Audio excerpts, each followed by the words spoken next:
Commissioner Olson? Yes, Yes. Commissioner Primus. Could I just say something prior to getting started? You certainly can. Thank you. As chair of the Yamhill County Board of Commissioners,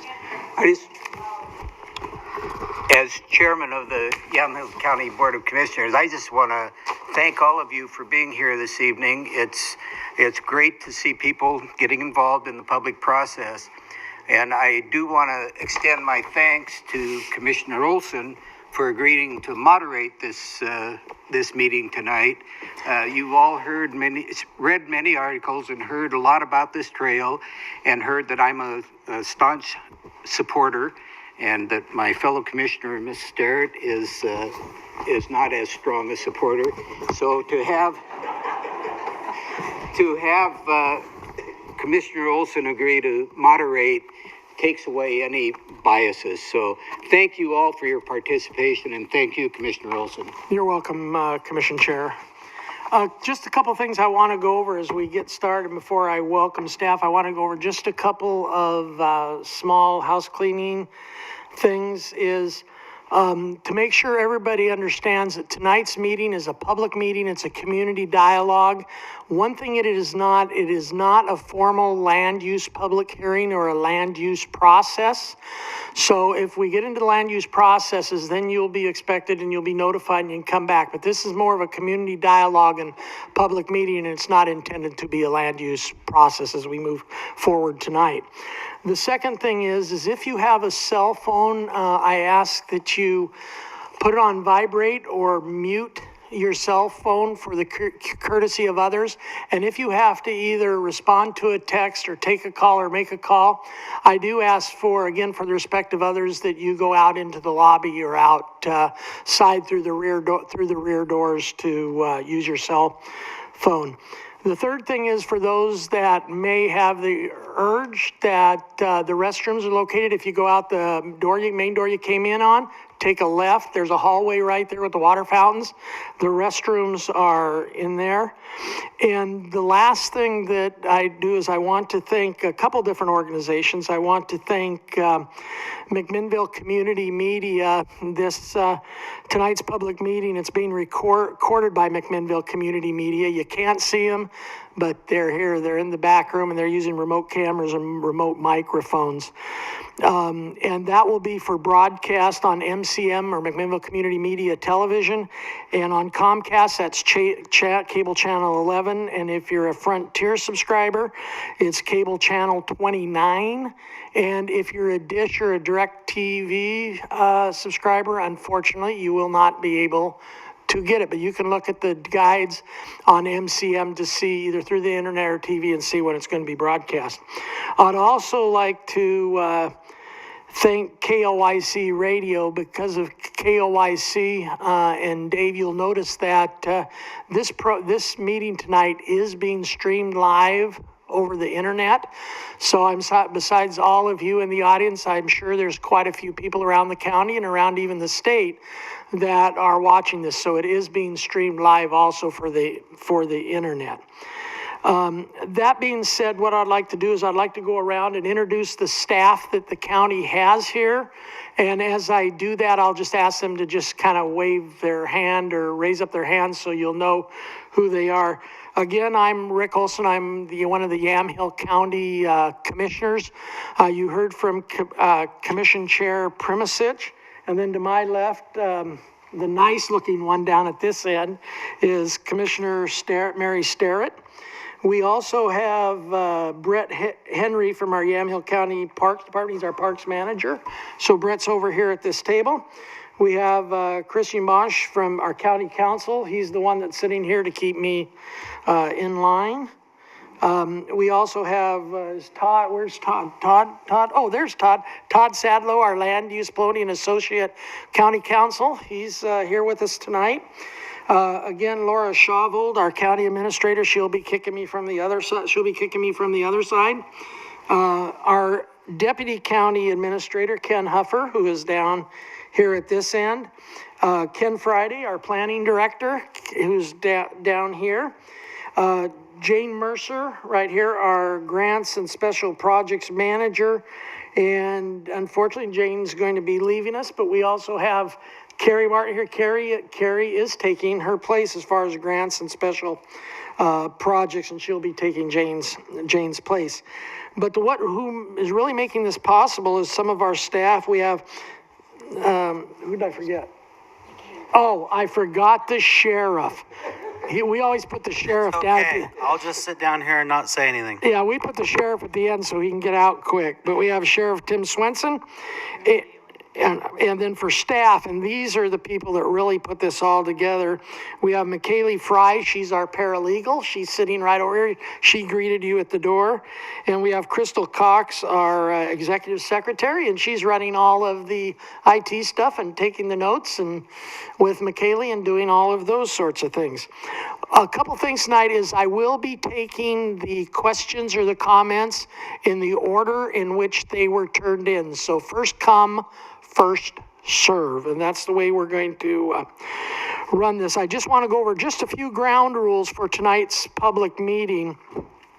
You know, I know this is sometimes a very contentious issue, so what I'd like to ensure that all of the citizens that are here to attend, whether you're a proponent or whether you are an opponent, that everybody is treated with respect in a courteous manner.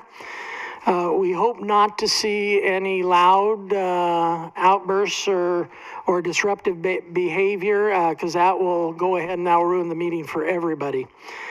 All citizens wish to provide public comment or ask questions in the meeting must complete the comment request form. So is anybody that wants to make a public comment or ask a question not completed a public comment card? I don't see any right now. All citizens, all questions and comments must be addressed to myself, and I will determine, based on staff knowledge and staff participation, who the appropriate panel member will be to answer the questions. So please do not direct questions directly at one of the staff. Please ask myself your question if it's a question, and then I will make sure that we have the right person there to answer it. Given that there may be some questions as far as the acquisition of the right-of-way that we're still currently under real estate negotiations with Union Pacific Railroad. So since we're into real estate negotiations, which can be heard under executive session of the public meeting laws, we will not be discussing as far as costs and what the county is going to pay for the railroad, since we're not done with that yet. Comments will be limited. Everybody will get about a 3-minute chance to show sufficient time for all attendees to participate. And as you can see and looking at the cards, we have quite a few. If somebody, I asked for, just from a time consideration, if somebody has made the exact same comment you have and your name is called forward, to come forward, you can just come forward, state your name and address for both the digital record, and then just say, I would like to agree with such and such, or my comment is the same. That way we can make sure everybody gets in. All questions are going to be documented by staff, and that's what Crystal and McKaylee and everybody are here for. And once this is over, all your questions and all your comments will actually be put together, consolidated, and they will show up on the new planning page for the Yamhelas Trail that's on the county's website. So you'll be able to go back and reference all the comments and all the questions. In addition, we will have some other comments. If they're not asked, we'll have some other questions that we anticipated may be asked, and those will be documented also out there also. So there will be a question and answer section on the county's website. And so once that, it will take a while because today's Thursday, so it may take a few days or a week to get all those out there, but we'll make sure all of those get out there. So that being said, we've gone over a little bit of the process of what we're going to do tonight. Now we're going to dive right into the actual meeting. So what I'd like to do this time is get an outline of the project and where we are to date. And I'm going to turn this over to both Jane Mercer, our grant and projects manager, and also Brett Henry, the Yamhill County Parks manager. So Jane, Brent, it's your turn.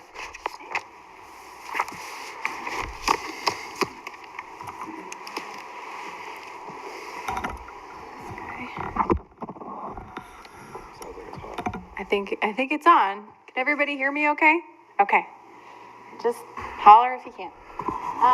So I am the Grants and Special Projects Manager for the county, but I am outgoing, and Carrie Martin has been hired to take on this project, so that will be great.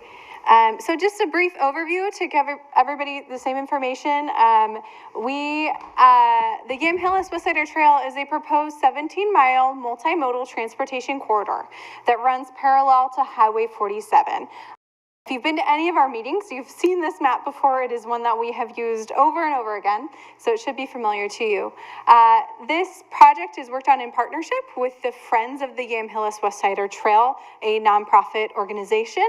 They approached the county in 2009 to partner and just to begin to look into the possibility, the feasibility, and to take advantage of that public-private partnership that could exist, and that's how the relationship started. In 2012, the Yamhelas Westsider Trail was adopted to our transportation system plan. Being the grants manager, I can talk to you about the detail of the grants.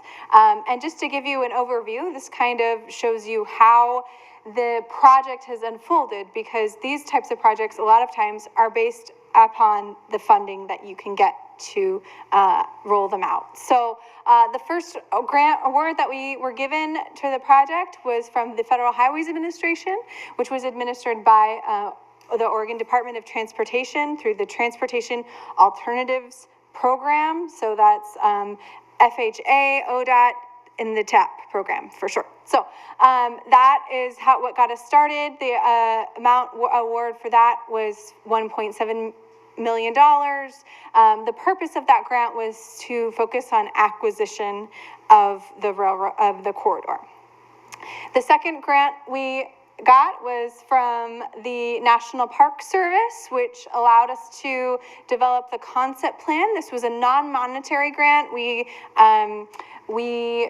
didn't have to pay anything for it and didn't get any money, but we got lots and lots of technical assistance from the National Park Service, held many public meetings, and a design trip, which was part of that grant activity. Next, we were awarded a acquisition grant as well from Oregon Parks and Recreation Department. That was a smaller grant award for $126,000, which is all kind of, being used towards the same acquisition area as the first grant that we were awarded.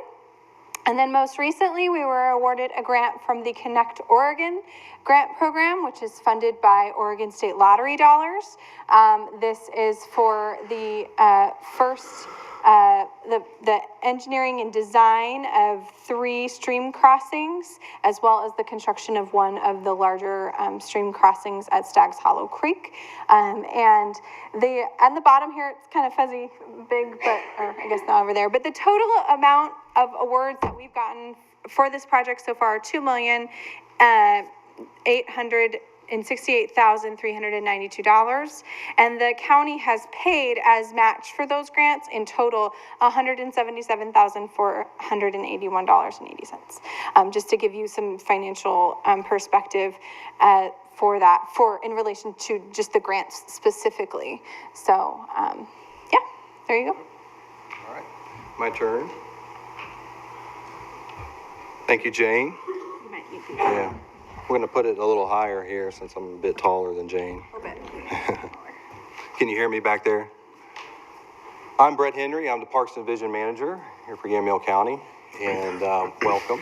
I'm going to talk a little bit about the planning process, kind of go over what we've done thus far. Also, want to talk a little bit about the concept plan.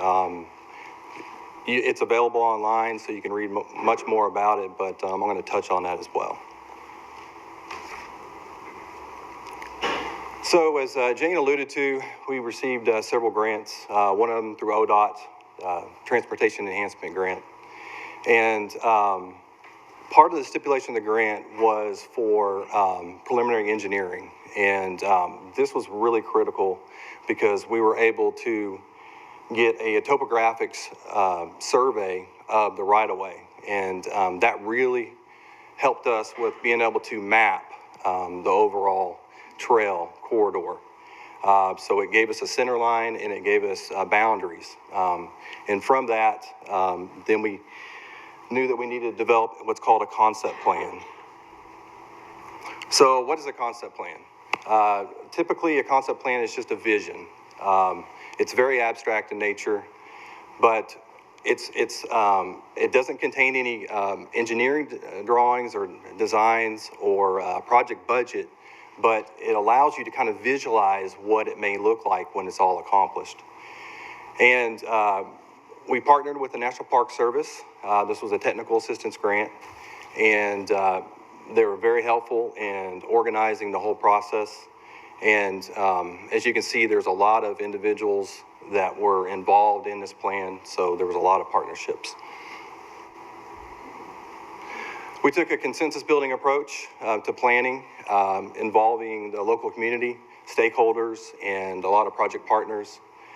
And this was a community engagement process where we wanted to listen to what people's concerns were and integrate their ideas into the overall concept plan. The planning process. So as I discussed earlier, we got a physical inventory so we could map it. And then we began with a community survey that went to all the Yamhill County residents.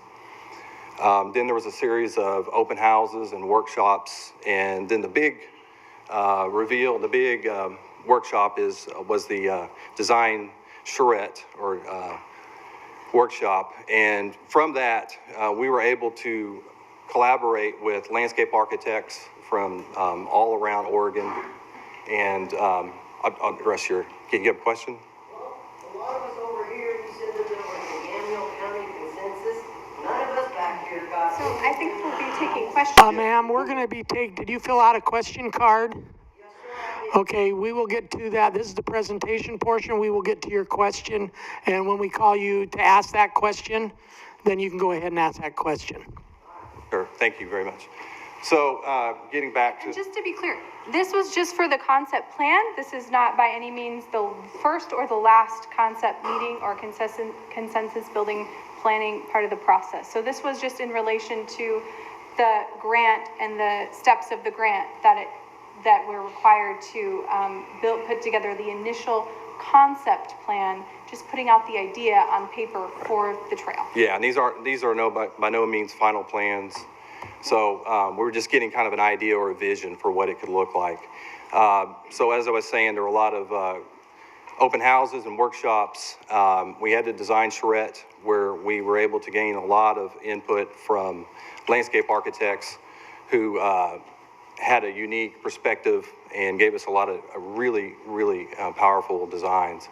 And then we followed up with stakeholder workshops throughout the community, from GASTON all the way down to McMinnville.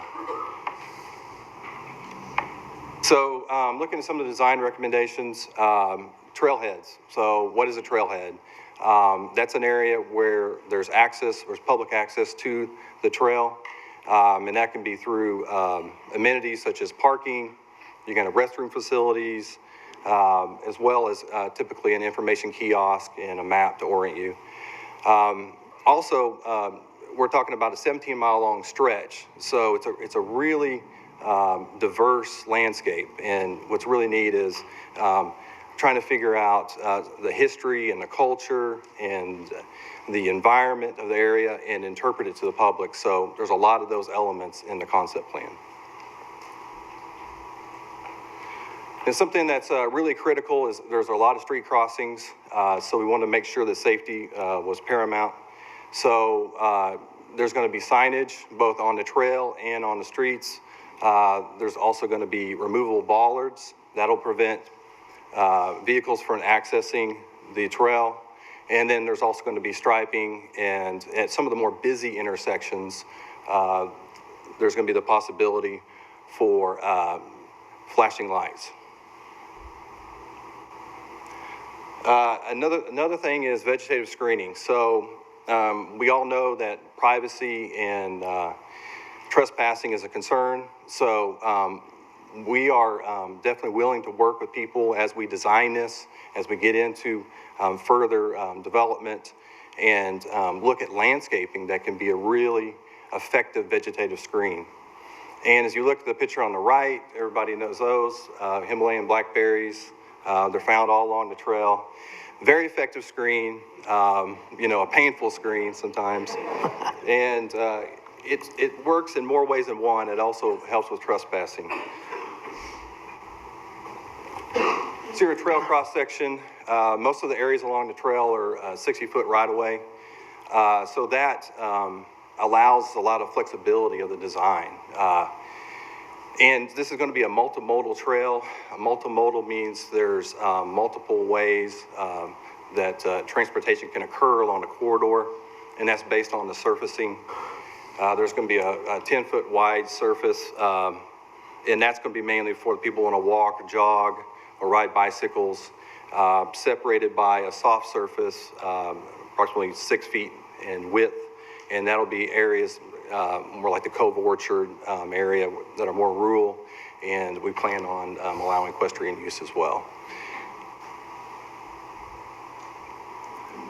A really interesting thing that came out of our design workshop was cattle crossings, and I've never seen this before. It's real similar to like a train crossing on the street, where you see, you know, the bars come down, but it's real simple. There's a couple property owners that own property on either side of the right-of-way, and currently they're moving farm equipment and cattle and that sort of thing. And so what this will allow for is us to swing gates and minimize the conflict between the trail users and farming.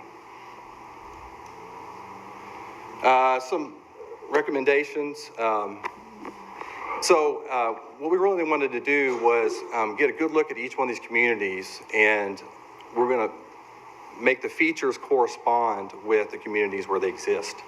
So in Carlton, for instance, there's a real history of industry there, and there's a Madison grain elevator and silos. Will make an outstanding destination point. And if you go down to Yamhill, you have Stag Hollow Creek, and that picture on your right is an artist's rendering of a long bridge.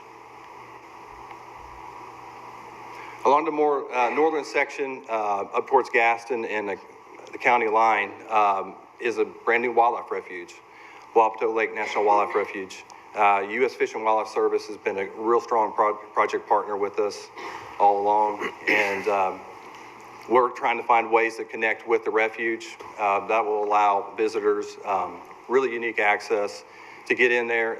There's raised levee around the perimeter of the refuge, and there's just beautiful vistas and views of wildlife, so we're really excited about that.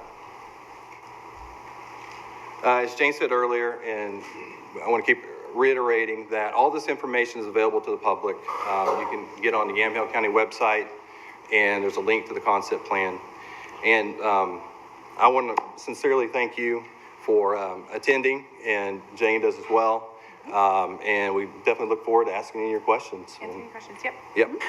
You know, if I might add, well, they're shutting down, just so you're aware, if you did not see them out on the counter in the lobby or did not have a chance to pick one up, there are both hard copies of the actual concept plan. And for those people that don't like to carry paper around or kill a tree, such as myself, what we've actually decided to do is that concept plan is also available on USB sticks, and there's also some of the USB sticks out in the lobby also. So if you don't want to carry all the paper around, you can USB stick. If we run out, just tell one of the people here and we will make sure that you get one. At this time, what I'd like to do, we're going to go into questions. Before we do, there is one person in the audience. She's not a speaker tonight, but I would like to introduce, and if you have any questions from her from a state level or Oregon Department of Transportation level as far as multimodal corridors and that kind of stuff, she will be here during the breaks and maybe afterwards to talk to you. And I'd like to introduce this time Jenna Berman. So Jenna, where are you sitting at? She's all the way back here under the clock, and she is an active transportation. She's an active transportation liaison with the State of Oregon Department of Transportation. and she came to observe the meeting and see how the meeting goes.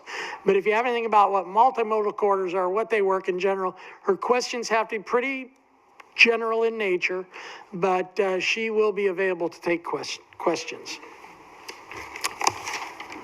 Okay, that being said, for the rest of the evening, what we're going to do is I'm going to take about 45 minutes in comments and questions. Then we'll take about a 10 to 15 minute break, let everybody get up, stretch, go outside, get some fresh air. Then we will go into the second part of our audience comments and questions, which will last about 60 minutes. And then after that, we'll spend the last 10 or 12 minutes going over the next steps. So that being said, and we do have somebody timing 3 minutes for me, and we'll ensure with probably about 2 minutes and 30 seconds, Laura, 2:45, we will let you know that you're getting close to the end of your time. So again, as I call your name, what I would like you to do is come up, sit down, state your name and your address and your city, state, and all that for the record, so we have a record that you were here tonight. And the first one I'd like to call is forward is Dan Gray, who would like to provide an oral comment regarding the trail. So Dan, if you want to come on forward.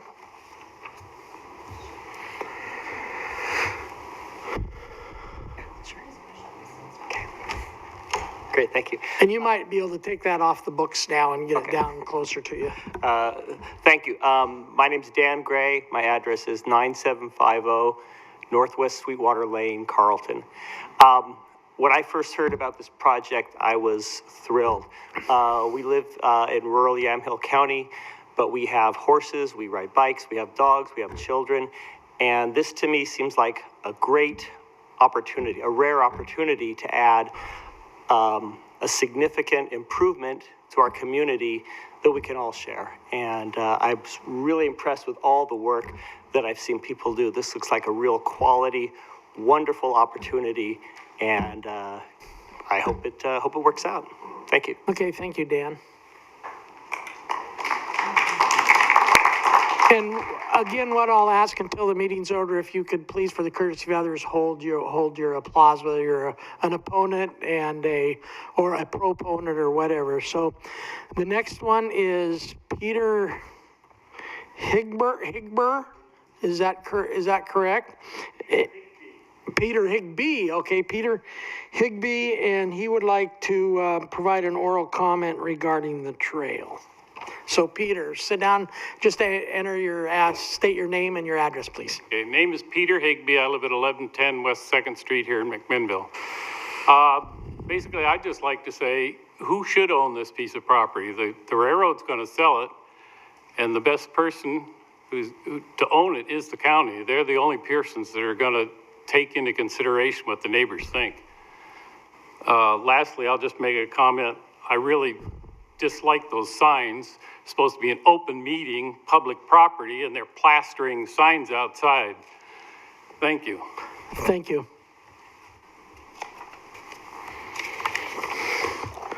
The next one is Paul Cooney, and he would like to provide some oral comments. So, Paul?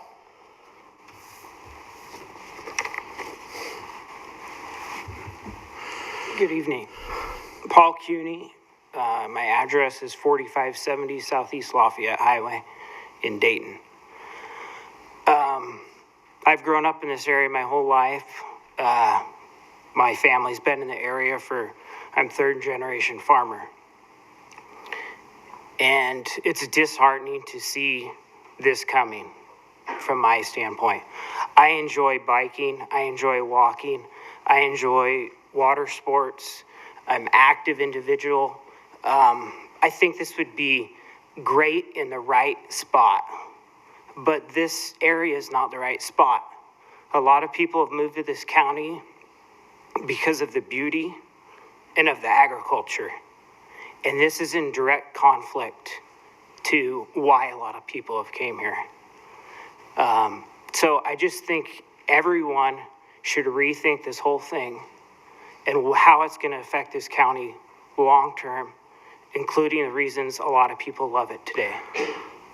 Okay, I just need to ask you a question for a minute, Paul. I'm looking at your form here, and I just want to ensure Marked it wrong. that you mark proponent, and that should be marked opponent? Yeah. Okay, I will change that for you. Thank you. Thank you. The next one is Katie Schwab, and she would like to provide oral comments. So Katie, if you can come up, please.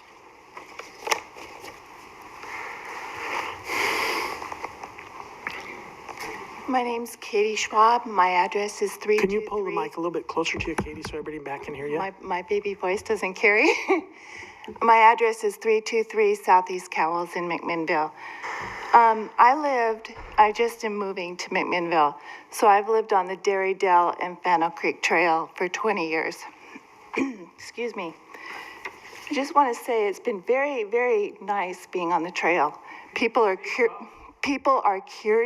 courteous. They are very friendly with their dogs. They carry their dogs on chains, on leashes. They're very courteous on making sure their dogs are cared after with pooper scoopers. You know, we have bags on the trail, so people are very courteous that way. We also have the trail that connects schools, both grade schools and middle schools. There's no crime, and I just want to support the trail system. Thank you. Okay, thank you very much.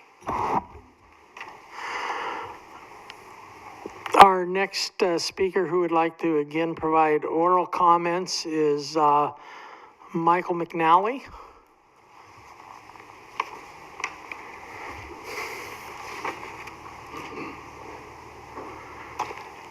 Thanks for the opportunity. I'm Mike McNally. My wife Marianne and I live at 21455 Northeast Burkett Hill Road, Yamhill, Oregon.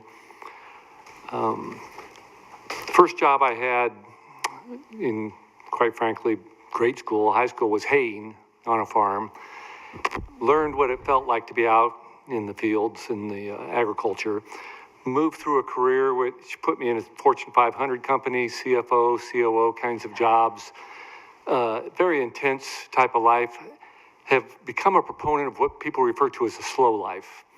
And I think that this country, this world needs people to become connected with what it means to live more of a slow life. Instead of scheduling your world on 15, 30-minute schedules, as I did in corporate America, to move to First Agriculture, where you go by the seasons, and we own a forest, and some of my greatest joy is planting trees where it's going to be a 40, 50-year time frame. I believe the more people that we can get out to experience, you know, the country life, the beautiful scenery we have in Yamhill County here, will encourage them to embrace the slow life. And I think that this trail will be a great cause for that. I personally have seen from our families from Iowa and our farm families from Iowa and Nebraska, as the corporate farms have come in and got bigger and bigger, there were less and less jobs. Those small towns have died. And I think that this can actually increase the population, spread taxes over a larger group of people, and actually reduce taxes, not increase taxes. And to suggest that it's bad for farming, I don't see there's anything that you can't do along the trail, that the farming requirements along the trail will be the same as the farming requirements along any highway or county road. So I think we need to promote slow life. I think it can actually reduce taxes if we get a greater tax base. And I really don't see it bad for farming as a farmer. Thank you. Okay, thank you.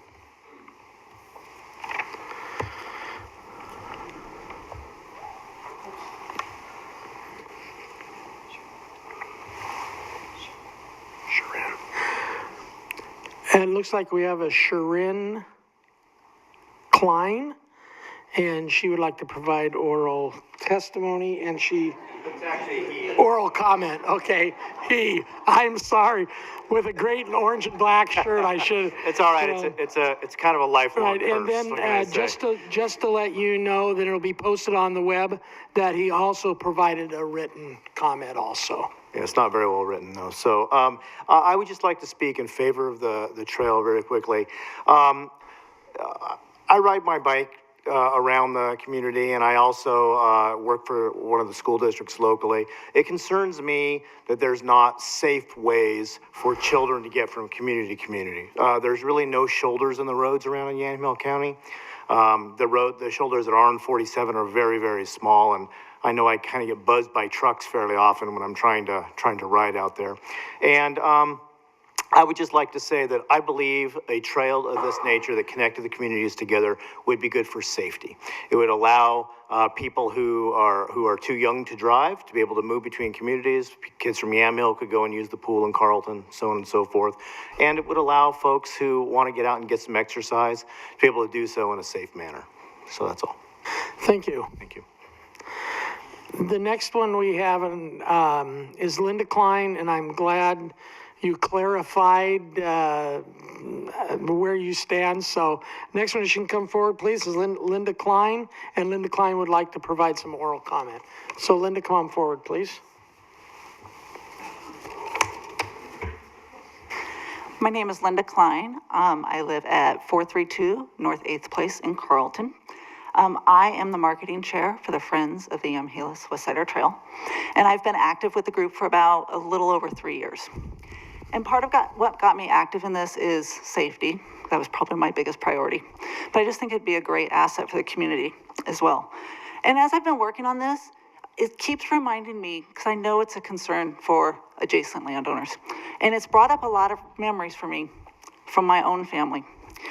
My family grew up with my grandparents on one side of Highway 99 and my dad living on the other side. And it was much like living on Highway 47. They shared assets, they shared livestock, they shared duties of both owning ranches. And then I-5 came through the valley, right where 99 was. And all of a sudden it needed a larger right-of-way. And so through eminent domain, or paying very little for land, they took pieces of those farms. And the biggest problem was, well, it cut off access to our livestock. It cut off the shared farming ability for us. It cut off our driveway, which was the biggest problem.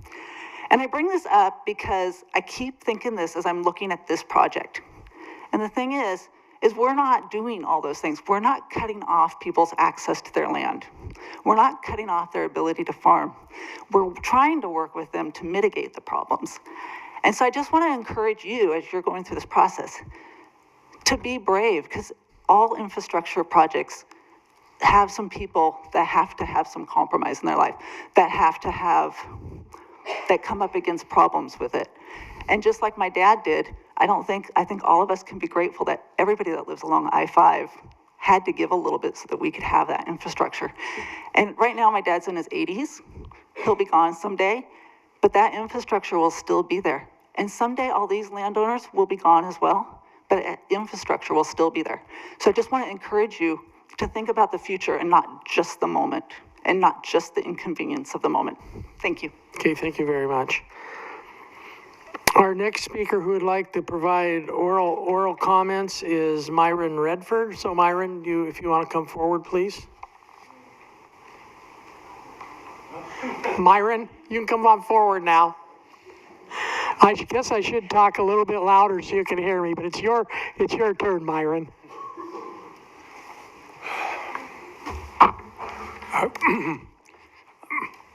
I'm Myron Redford from 11750 Southeast Eola Hills Road in Amity. I'm probably wondering what the hell somebody from the south end of the county is doing coming to comment on this.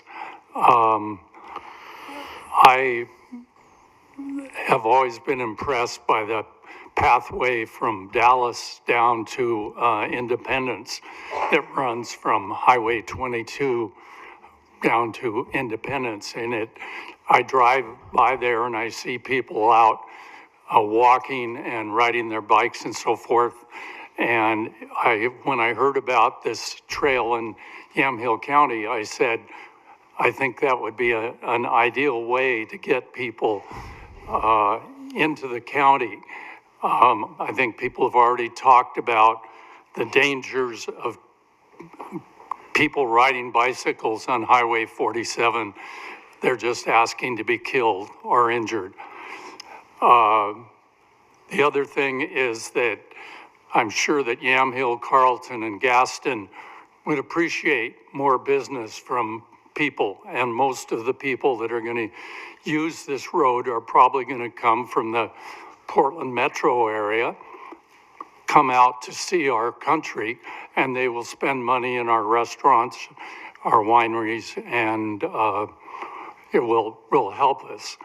I think that the type of people, that the majority of the people that will be using this facility are not the type of people that are going to vandalize farms and cause problems. In fact, they will probably, because they're there, mitigate that influence. I'm a farmer, and I realize what it's like, and I know that people are worried about, their spray program and so forth, but I'm sure these things can be worked out for the greater good of the county. I think we should approve it. Thank you. Okay, thank you, Myron. Okay, the next one who would like to provide a oral comment, we will have Susan Crum come forward. Susan.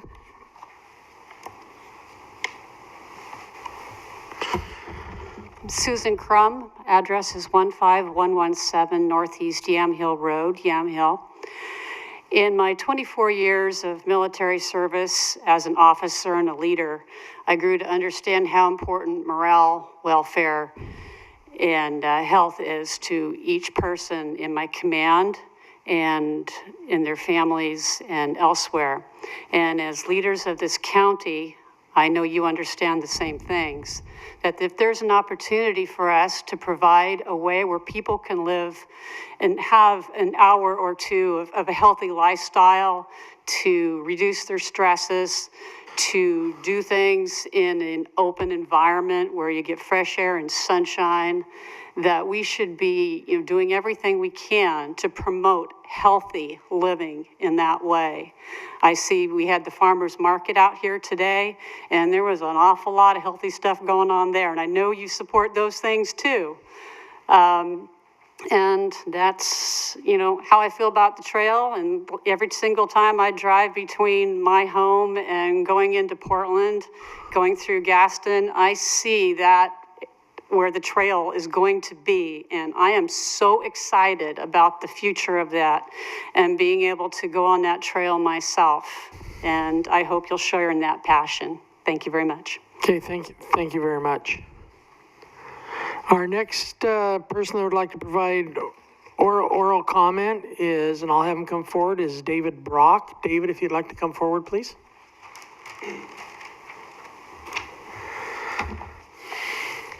Hi, I'm David Brock, 6701 Northwest Lilac Hill Road in Yamhill. And I'll also point out that I'm a owner residence in Carlton as well, which is on the trail. I'm here to express my strong support for the trail, for safety of cyclists, walkers, and kids, for health and recreation, for our community, and for support of local business. And personally, as an owner along the trail, I very much support a developed and nicely kept trail rather than the swath of blackberry and abandonment that cuts through Carlton at the moment. I'm a walker, I'm a cyclist. I've probably gone 50 to 100 times up to Banks to ride or walk on the Vernonia Trail. And I think it's a really good model for what we're trying to do here. It's a trail, goes through open land, beautiful land, a couple of small towns just like we would do here. There are people of all ages, families, kids, walking, running, enjoying the scenery, enjoying the air, and getting out on that trail.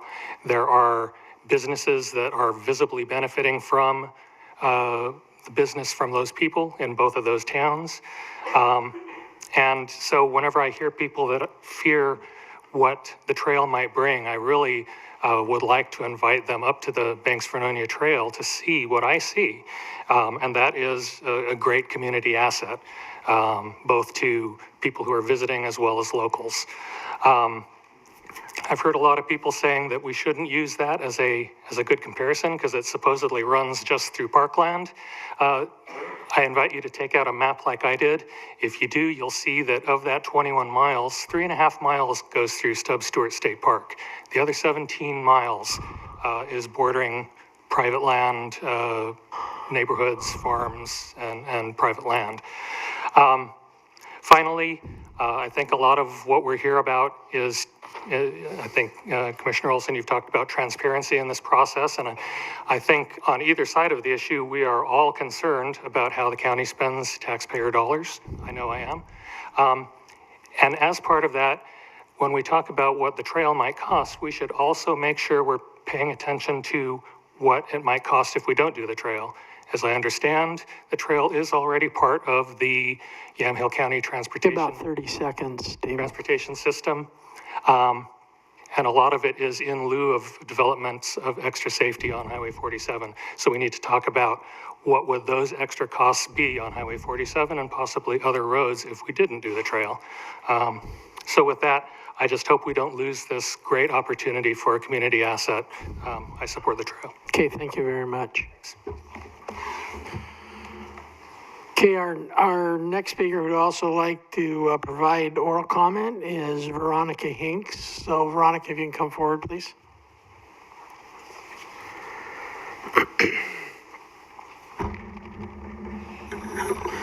Good evening, I'm Veronica Hinkus, and I live at 16375 Northwest Meadow Lake Road in Carlton. I've spoken with you in the past as a tourism professional about the important tourism and economic asset that the Yamhelas Trail would be for the county, and so I'm not going to go into that again tonight. You've already heard from me on that. Tonight, I just want to talk to you as a local resident. I grew up working on and keeping a horse on farms outside of Salem and Eugene all through my childhood. And so when my husband wanted to move out here, I was really excited. It felt like coming home. But another reason I was really excited is because I'm a cyclist, and I really thought I was moving to cycling nirvana. But it didn't take much time of living on Meadow Lake Road when we realized that really wasn't the case, and we were pretty disappointed. We had thought we'd be able to ride into town for lunch, ride up to Yamhill for a bite, and we just don't feel safe on the roads right around Carlton. I don't feel safe riding alone on any of our roads out here. I'll ride with a group, but schedules don't always work for that. I usually have to drive my bike somewhere to ride with them. My husband is a novice cyclist, and when we lived in Portland, he would ride with me on the trails there. But out here, there's nowhere he feels safe to ride. And so he just doesn't. It would be really wonderful if we had a safe place where we could ride together, get the exercise we need, and stay out of the way of the cars and trucks, and a place to bring our grandkids who live in Newburgh. We'd love to bring them out and have them ride with us also as they grow up and help to show them a healthy lifestyle as well. So we're just one example of how this trail could be really improve the health and quality of life for Yamhill County families. And I understand the concerns of the property owners along the railroad right-of-way, but there are so many great examples around the state and around the country of trails through rural areas, and there's a lot of best practices that you can and have been looking at out there, and I believe those measures that you are looking at to protect property and mitigate issues will also work here as they have elsewhere. So I urge you to continue moving forward with this project. Thank you. Thank you. Thank you very much. The next one I'd like to provide oral comment on my list is Ken Wright. So Ken, if you can come forward, please.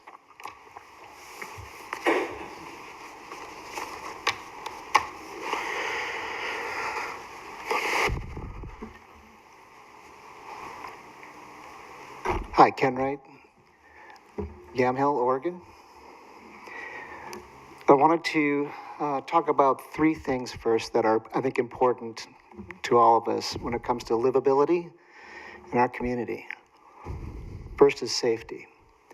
I've served on a commission, a transportation commission for the benefit of ODOT for quite a few years.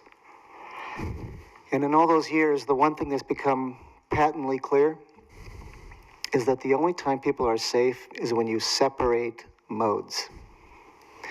As long as bikes and cars and trucks and farm equipment are using the same space, there will be deaths. It's the way it is. You can't stop it. The only time we can create true safety is to separate a mode. And here we have an opportunity with this trail to separate bikes, to separate runners, walkers, from the dangers of our highways. And they are terrible. They're incredibly dangerous. The second thing is health. We have very few options for healthy activities in our small rural communities, especially. Taking, Yamhill, Carlton, Gaston. There aren't a lot of opportunities to simply go outside and recreate. This trail would be fantastic for that, an amazing opportunity for all, people of all ages to be out there doing a healthy activity. Connectivity. You heard from others talking about how great it would be for our kids to be able to go from community to community without being on that highway. And there just is no way to get, there's no way to get from small town to small town without risk, as it is. And this trail will go a long way to solving that. I know that there's concerning for farming is a big concern for me. I farm 220 acres. I don't want to be impacted by this trail in a negative way. I know that the spraying is the biggest concern for most people farming. I get that. But it is true that there are already remedies for spray issues that exist with the state. And it turns out also that at the federal level, the AEZ, or the application exclusion zones, that are concerning everybody coming out of EPA. About 30 seconds, Ken. Thank you. Those are about to be rescinded federally. They're going to be gone. Statewide, that's different. The state can decide what it wants to do, with that language. But we already farm, all of us are already farming next to roads and highways right now. Nothing is changing with the trail. There is no special language regarding a trail. It's important to remember. Thank you for the opportunity. Okay, thank you very much. The next one is we'll have come forward is Wayne Webke. So Wayne, come on forward. Name is Wayne Webke, 1375 Meadow Lake Road. I'm a member of the Friends of the Yamhelas Westsider Trail. I've been part of that organization from its inception and been part of the organization of public meetings and everything that we've gone on. And I want to address one of the things that has been come up as an opposition to what we have been doing. And I've mentioned this once at one of your Thursday meetings, transparency. Been accused of not being transparent with what we've been doing, the process, that type of thing. From the inception, before we're even an organization, we're getting started as an organization, transparency, getting out to the community was paramount concern. That was important. Our mission was, as the Friends, was being the communicators to the community meetings. We had 7 public meetings. All of them, we wanted to make sure that the adjacent landowners were aware of those and hoped that they would attend our meetings. So we sent them personal letters to each and every one. We set up information booths at Farmers Market. I was out there today.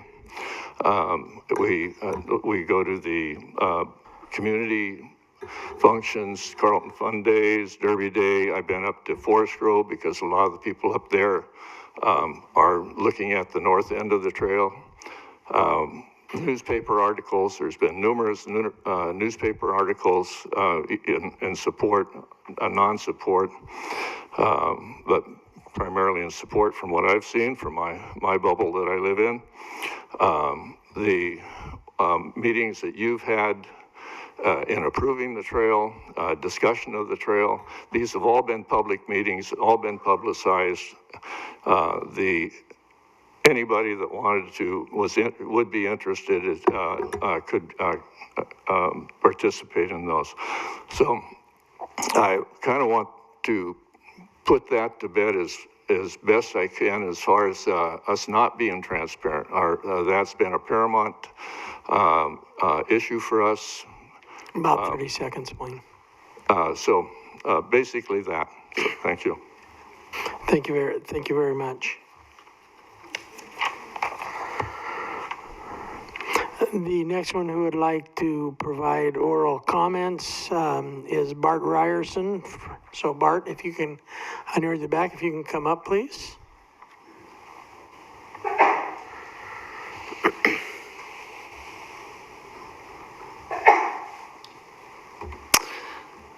Thank you. Bart Ryerson, 110 Hazelnut Drive, Newburgh. I'm in support of the trail. I'm on Chehalem Park and Rec District Board, and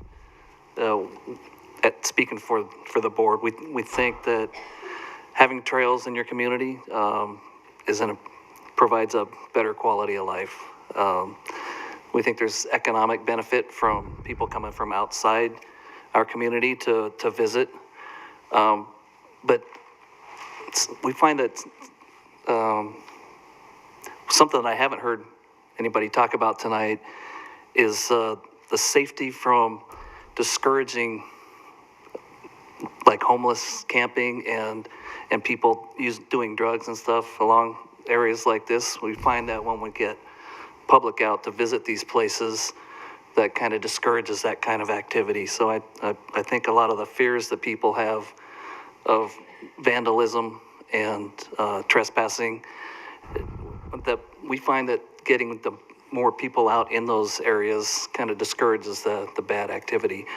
And then I've heard several people talk about safety, but I think that's so important to be able to travel from both communities and keep some of that traffic separated from the hikers and bikers. And we also appreciate the fact that the plan so far is multimodal, and you'll provide access for people to use the trail how they best see fit. So the equestrian use and bicycles and walking, and we just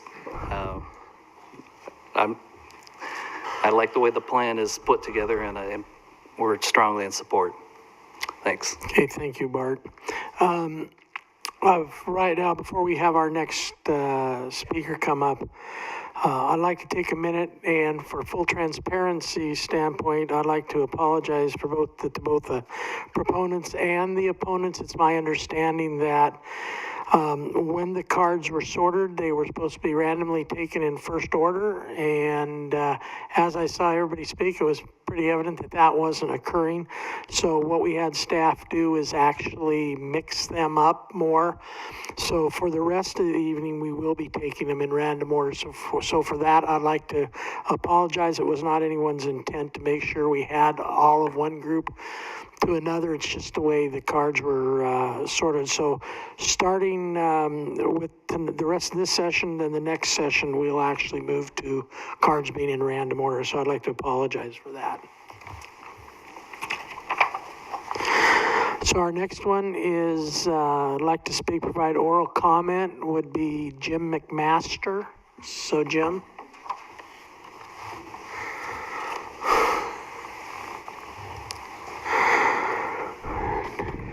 Yes, thank you. I'm Jim McMaster. I live at 18445 Rainbow Lane, kind of right off of Highway 240, and I'm one of the crazy guys that periodically rides 240, Sunday morning as early as possible. Otherwise, I would not ride 240. But, you know, the one thing that's in the news all the time is talking about small town America, small cities, Carlton, Yamhill, Gaston, Amity, all those cities are dying and so on and so forth. But I ride the trail, it's tough for me, but I ride the trail from Banks to Vernonia. And when I get there, I eat in Vernonia. Or if I go later, I come back and eat in Banks. And as I'm sitting there eating, I see all these people, all these other bikers and all these other folks that are walking and so on coming up and shopping and eating and so on. I think it is important for people to realize how the bikers and the walkers and the folks that are riding horses can help these small communities. Because it's been a mantra, they're dying. The other thing is that my wife works in GASTON. She's a teacher. And I would love to be able to drive my car to Carlton, park it, and ride to Gaston safely, have dinner with her, and ride back to Carlton. I mean, that's kind of what we're looking at here is economic development, I think, a little bit. And I understand where the farmers are coming from. I understand all the comments that are being made. But if we're looking at all these small towns and want them to succeed, especially in tough economic times, you need these folks coming through. And I have to end with Carlton a little bit because I did my first and last group ride, 100, 200 people. It was too hard for me, so I don't think I'll do another one. But the reality of that is that when I was going through Carlton, and I live right off of Newburgh, but as I was going to Carlton, all the people were standing out there, the people that live in Carlton, all those folks downtown, and they were handing out water, and it was such a great feeling to go to these small towns, and that's why I go back. Newburgh I look as a big town, I really do. I mean, it's a bedroom community for Portland, but I look at Carlton and Yamhill and these other towns, and that's why I want to go. And if I wasn't biking and doing that, I probably wouldn't be. So thank you. Thank you very much. I hope I have this one right. The next one who'd like to provide oral comment is Ted D. Chalet. Is that correct or close to correct? Well, as long as it's close and you got up, I guess that's close enough. I knew it was me. Hi, my name's Ted DeChatelet. I live at 306 Southeast Davis Street here in McMinnville, and I want to add my support to the trail as well. McMinnville's a wonderful place to live. And as a parent of a 12-year-old, when you think about what are the things that make McMinnville such a great community, the big five come to mind. That's Discovery Park, Dragon Park, City Park, the Minville Aquatic Center, 3rd Street Pizza, and Serendipity. Those are the five that you get out and do with your kids. And I would love to see that list expand. This trail would be a perfect expansion of the great things to do with your kids. I packed my kid up last weekend. We went to Shampooey Park to ride the trail. And we went to the end, we got ice cream, we came back. And we got in the car on the way home, and my kid went, man, that was really fun. And to be able to do that without having to drive half an hour each way would be tremendous. So I encourage you to continue going forward with this trail. I think it's a great idea. And I would say the sooner we can connect it to downtown McMinnville, the better. That would be fantastic. Thanks for your time. Thank you very much. The next person that would like to provide oral testimony is John Weiser. So John, come on forward if you would, please.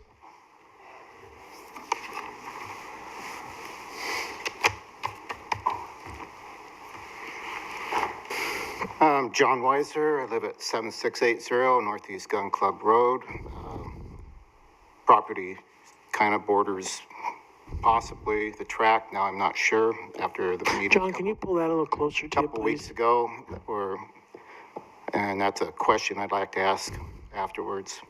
Thank you, Rick, for being getting voted onto the board. For a couple years, we've tried to get a public meeting, and Stan and Alan denied that. So thank you, Mary and Rick, for having this meeting. I got so many things to do. I'm going to try and hit what I can. As far as bicycle safety, right now we've had one person killed in 25 years on Highway 47. If you put bikes on a trail, you're going to have more people killed because they are going to ride to the trail. People in McMinnville are going to ride to the trail. A family's going to think they can jump on Poverty Bend or West Side and ride over and head into Carlton or come out 240. It is not going to make it safer no matter what anybody says. Second, we have our liability insurance. They say if this trail goes if it goes by our place, our insurance will go up, and there's nothing we can do about that. If somebody gets hurt on our property and they decide to sue us, I doubt very much that city or county council is going to come to our defense. It's just not going to happen. We moved to the country, and it was country, and there were train tracks, and we didn't have anybody going by the house. It was quiet in the same way all the other neighbors moved out there for the same reason, or family farms. I doubt the people in town that live in a cul-de-sac or on some side street or whatever have people going by their house from 6 in the morning until 9 at night. And if they did, I'm sure they'd be a little more upset than, I'm sure they'd be upset. So it impacts everybody along this trail. It is not the Banks Vernonia Trail. There are about 30 seconds, John, then we'll let you answer your question. Banks Vernonia is mostly forest, farmland, and you get into the houses at Vernonia and a few at Banks. This trail goes right through people's front yards, 5 feet from some people's houses. It is not like other trails if this goes through. So anyway, just the people in town need to understand that it does impact all of us along this trail. Okay, John, why don't you go ahead? I noticed on your comment card, since you did check, both will go ahead and let you ask a question. A couple weeks ago, the Yamhelas people had a meeting. I went to it, and I think you were there, Stan. And they said they were not going to go past Carlton. And then I see we still have 17 miles of trail, which would put it down to Gun Club, if I'm correct. What is the truth here? I think that's probably best. Do you want to take that, Jane or Brett? Would that be one better for you to answer, since you're on the master plan and the parks director? So. Yeah, let me clarify your question. Are you asking, does it go down to Gun Club Road? Okay, last week, or a couple weeks ago, the Westsider meeting at the community center. On the 24th. Okay, said it was not going past Carlton, that the parking area and stuff would be in Carlton, they would not go south of Carlton. Is that true, or is that false? So the planned southern terminus at this point is Gun Club Road in Carlton. So what we were told last week was not true. I think he might have been talking about trailheads. No, they said it would not go south of Carlton. Okay. That they did not have the money or whatever it was to go south of Carlton. Mm-hmm. So let's get this straight now, because I don't want to end this without knowing. Yeah, so I think, great, thanks for the question, very valid. Is this going to go by my house or not? Mm-hmm. So the acquisition area will be south of Carlton, just 500 feet south of Gun Club Road, and it will continue north of there. And however, for development will be phased over time. So I think what Dan Miller, who was speaking, correct, that's who said that, I believe, he was mentioning that, the connection and the real key points for this is really between the cities of Carlton and Yamhill and Gaston, getting kids to school safe, creating that open transportation access. And so having it go south to Carlton is really, without a clear connection to McMinnville at this point, development for that area will be, 10, 20 years away, I would guess. It's a long ways out. So I think maybe that's what he was pointing to, that at this time, there's no trailhead planned, as we met with the community there and recognized that wasn't an ideal place for a trailhead.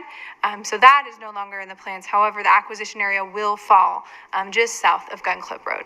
Does that help clarify?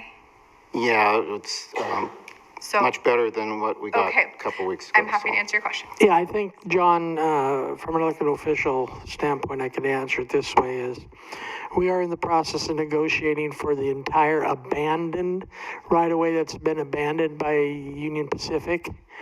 That, which includes just the south of Gun Club Road, as Jane explained, that doesn't mean that immediately the entire abandoned area, the 17 miles of the abandoned area, is going to be developed. But we are, for the county, we are acquiring all the abandoned right-of-ways. I hope what Jane said, I hope that clarifies things, but are you going to see a trail immediately and a trailhead from Gun Club to Carlton? You might see one in 10 years, you might see one in 40 years. I mean, it depends on what financing is available and how the grants and everything go, so. Okay, thank you.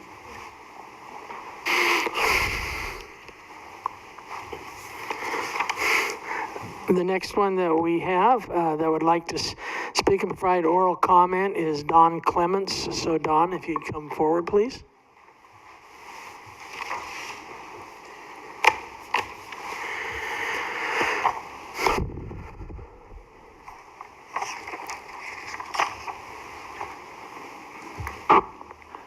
Don Clements, representing Chehalis Park and Recreation District, 125 South Elliott Road, Newburgh, Oregon. I've been in this field, park and recreation, building trails for 53 years. So I've seen a lot. I'm not going to repeat what everyone else has said. The one thing I do know, whether you're a proponent or an opponent, there's going to be a time in the future where people who are opposed to this trail will take their family, their relatives out to that trail.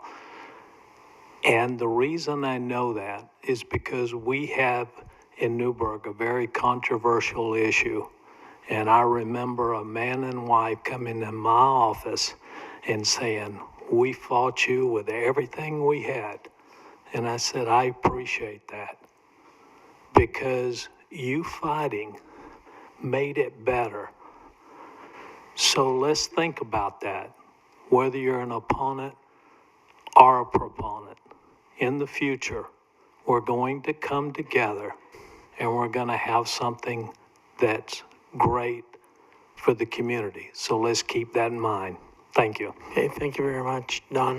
What we're going to do is we're scheduled for a break at 8:45. So the next gentleman would like to provide oral comment and ask a question. So after he is done, we'll break for about 10 to 15 minutes. If we get out of here at 8:45, we will reconvene at 9 o'clock. So I would ask everybody to be back in their seats someplace about 8:55. So the next person that would like to come forward and provide oral comments and ask a question is Volker Block. So Volker, if you can come forward, please.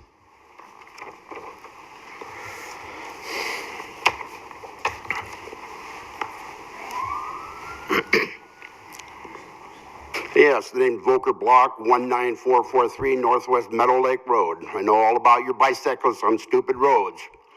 And this is getting a little ridiculous. Your approach to this trail, to me, is way out of line. Now, if you want to deal with this trail, why don't you do it this way?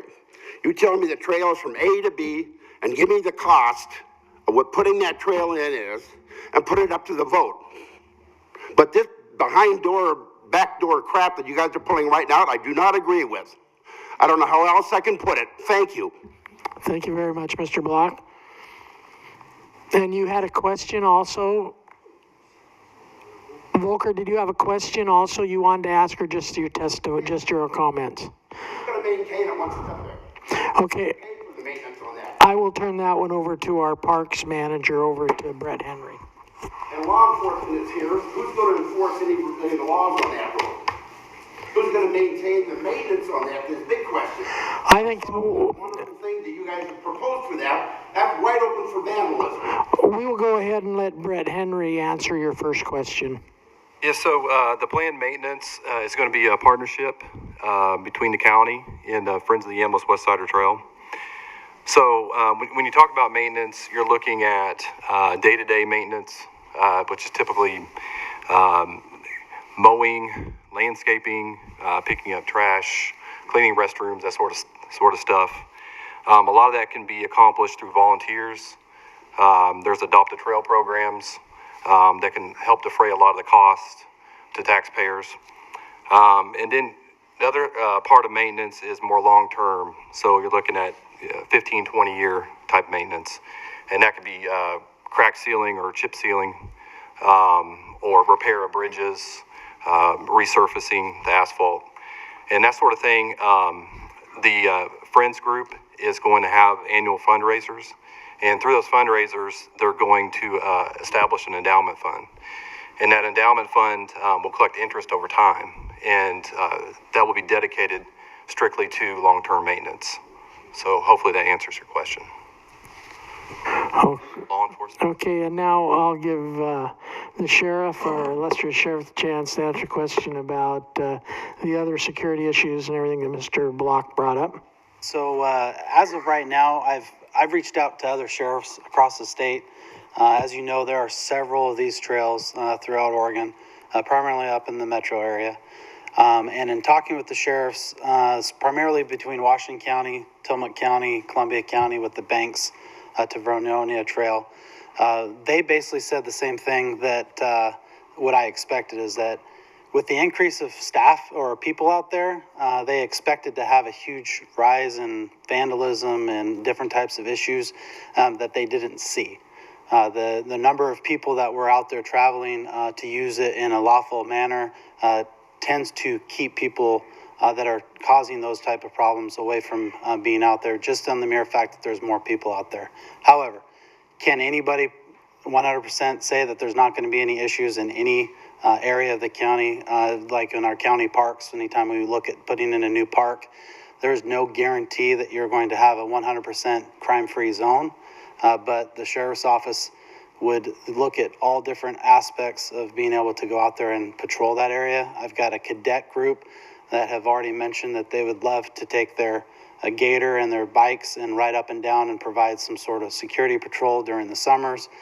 We have our search and rescue and our posse that I'm sure would be more than happy to go up and down some of those areas.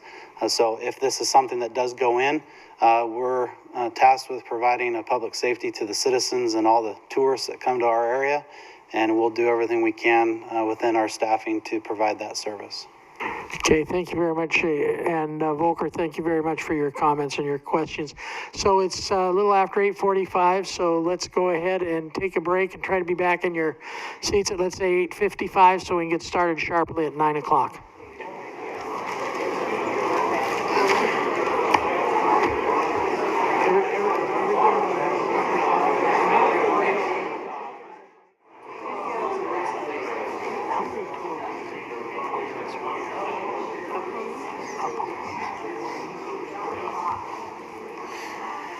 Okay, thank you very much.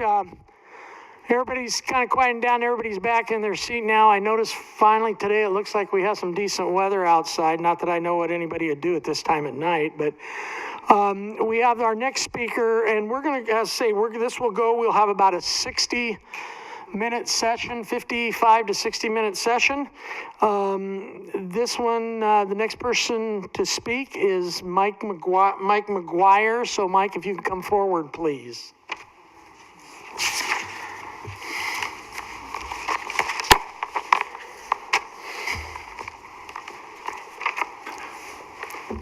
Good evening. My name is Mike McGuire, 1746 Northwest Francis here in McMinnville. Recently retired, one of your firefighter medics. I want to speak neither for or against, but I'm 65 years old, and except for the last 5 years when I was fortunate enough to move my entire clan to McMinnville, I lived in Gresham, born and raised there. And I had the Springwater Trail. I actually was part of the concept of it from beginning to end, or that encompassed our area. And I'm not naive enough to even begin to compare Gresham, Milwaukee, and Portland with McMinnville, Carlton, Yamhill, and Gaston. It is apples and oranges. But I watched this at one time was the most pristine trail in Oregon. It went right through downtown Gresham, through our main city park, connected right next to the Little League ball field. I remember taking my son for walks on it. And it is now probably one of the most dangerous places to be in Oregon. Every day you read about murders and robberies and rapes and homeless camps and drug dealers making their deals there. You can walk from the ballpark with a little pail in your hand and in 5 minutes fill it with hypodermic needles. Even our law enforcement out there didn't go there except in mass. But again, please don't make me think that I'm speaking against it. Actually, I think this is a great thing because I saw the Springwater Trail when it was new, and it was spectacular. I guess my main comment is if you build it, they will come. So if you build it, and again, I actually hope we do. I absolutely love living here in McMinnville.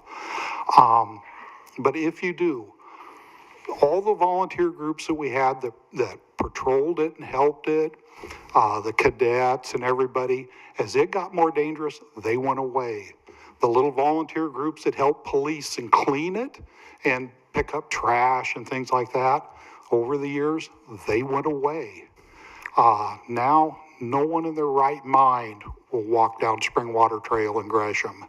So if we build this, please, from someone who has lived their entire life mostly right next to one, put the funding in that cannot be removed by the next person elected to keep it policed. 30 seconds. Thank you.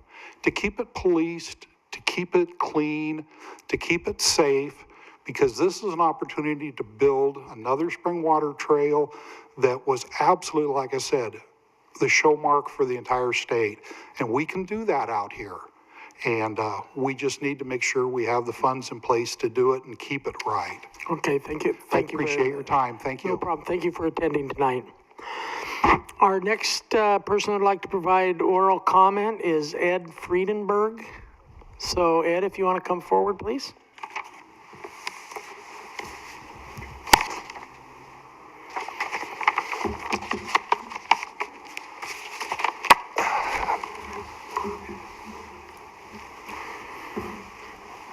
Yeah, my name is Ed Friedenberg, 9875 Meadow Loop in Newberg, Oregon.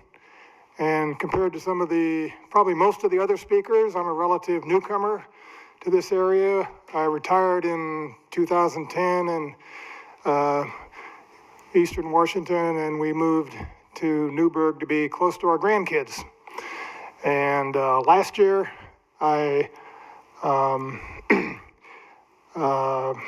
to enhance my opportunities for recreation, etc., I bought a trail bike. And so I was looking for places to ride the trail bike. And that's when I discovered the Banks to Vernonia Trail. And 2 or 3 of the other speakers have talked about the Banks to Vernonia Trail. I have been on it solo several times, ridden on it with my grandson, ridden on it with my son-in-law, and it's just a fantastic scenic and recreational experience. I know one of the other speakers said, well, or maybe a couple of the speakers have said that maybe you're comparing apples and oranges. Maybe it's not like the same terrain you find between Yamhill and Carlton and Gaston. And I don't want to address that because I don't really know. I did go online to find out a little bit about the history of the Banks to Vernonia Trail. What I found was, and probably most of you already know this, but the railroad was abandoned in, as I recall, 1973. It was acquired by the State Department of Transportation in 74, turned it over to the Oregon Parks Department in, as I recall, 1990 or something like that. Construction started in 91 and actually completed in 2010, same year we moved down here. The last facility was built in 2010. So the points are that, it's a long duration project. It takes commitment and dedication and perseverance to get it done. And what I take away from that is I just appreciate the people that were involved early on, that had the vision and had the perseverance and the dedication to make something like that happen. And it took a long time to happen, and I was a beneficiary of that. So looking out the Yamhelas, I hope I'm pronouncing that right, Westsider Trail, I think the lesson is about 30 seconds. This is going to be a long-term project too, and I'm sure that in the future, people here that are 50 and under and their kids are going to appreciate the vision and the perseverance and the dedication of people that make this happen too. Thank you. Okay, thank you very much. The next person that we'll call forward to provide their comments is Matt Huey. So Matt, are you here?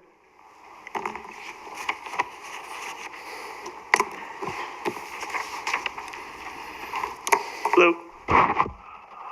I'm Matt Howie. I'm on 2643 Pinot Noir Drive in McMinnville.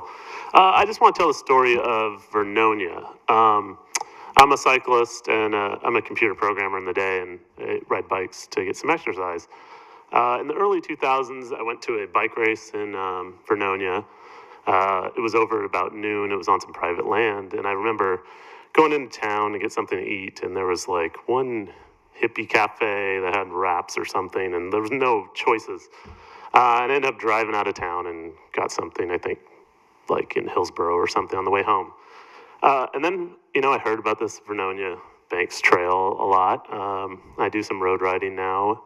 And so I just, like a random Tuesday a couple years ago, I just dropped everything and said, I have a day off. I'm going to just go do this. So I took off, at 10 a.m. I started riding, and it's 20 miles, and it's kind of uphill. It's kind of hard. Got to Vernonia about noon, and the place was like, I would say Vernonia in the early 2000s reminded me of Willamina. It was just like pretty quiet, pretty small, kind of depressed town. And Vernonia in 2012 or 13 at noon on a Tuesday randomly in the summer was like Saturday night, 3rd Street, McMinnville. I couldn't get into any restaurants because they were so full. I had to eat a hot dog from a hot dog cart, and I had to wait for construction workers to get their hot dogs before me. And I'm trying to imagine what it would take to get like a hot dog cart to show up in Willamina with a line. Like the amount, that it was just absolute transformation. A friend, another thing I want to mention is a friend at Linfield that teaches in the athletics program. Does some economic studies, and we've done bike races, and we've gone out to, 1,000 people show up in Echo, Oregon, which is just way out by Hermiston, way out in the middle of nowhere. You spend the weekend there, and he did an economic impact study, and 1 weekend of racing brought in, I think, $180,000 to that little town of like 500 people. Like, we just doubled the population, and we're all spread out, and so I've just seen the transformation with my own eyes. What happened to Banks and Vernonia. I'd love to have some safe off-highway places to take my family and ride a bike, and thank you very much. I'd like to see this happen. Thanks. Okay, thank you very much. Our next speaker who would like to provide, or actually ask a question, and I'll have him come forward now, is Chris Madsen. So Chris, if you want to come forward, please.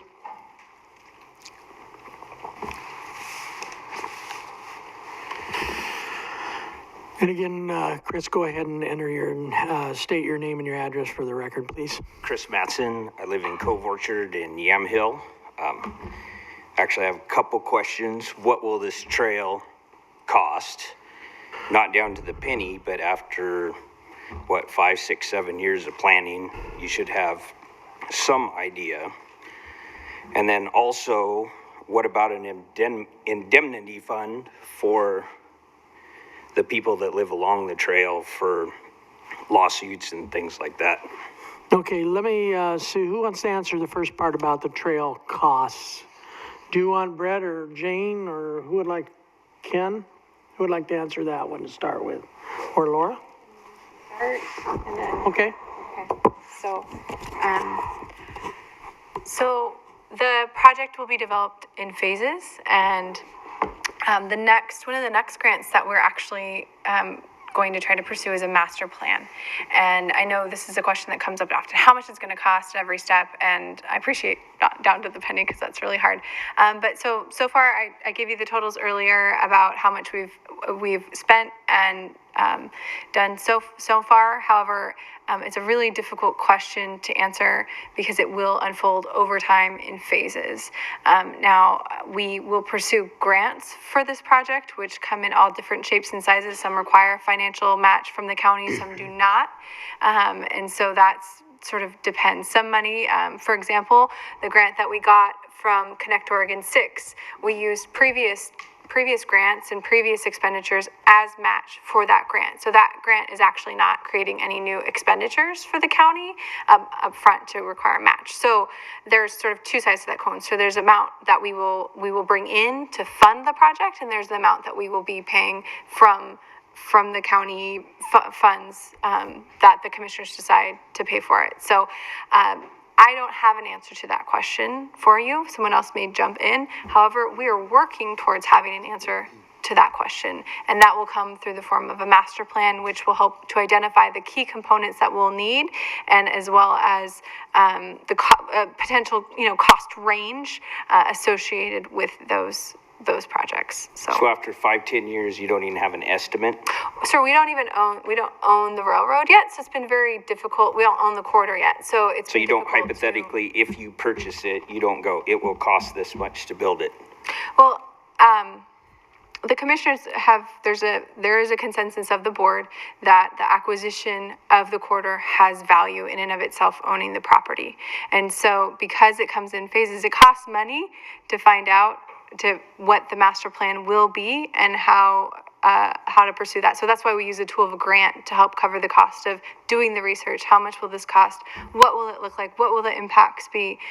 So I know that's not exactly what you want to hear. I'm sorry that's not making it clear, but we just simply don't have that yet. However, what we do have is, for example, the cost of the engineering and the design of the bridges. For example, right now we have some estimated costs for that, and as we get into that grant, we'll be very, very public with what those expenditures will be, and that project budget. So, and as we do the master planning project, that is absolutely one of our goals, is to nail down a cost estimate that understandably would change over time, but could at least be an answer to that question. So quick answer is no. So to be continued would be my answer. So. Hey, Brett, do you have anything you'd like to add? I think Jane answered that really well, in that she laid out that this is a process, and in order to try to figure out what it's going to cost, you have to have a plan. You need to know what features are going to be out there along the trail, how many trailheads, what the size is going to be. So it's imperative that we do a master plan, and we're working on that so we can have a roadmap for the future and see what it's going to cost. It's important to the county as well to know what it's going to cost. So in your conceptual plan, what does that cost?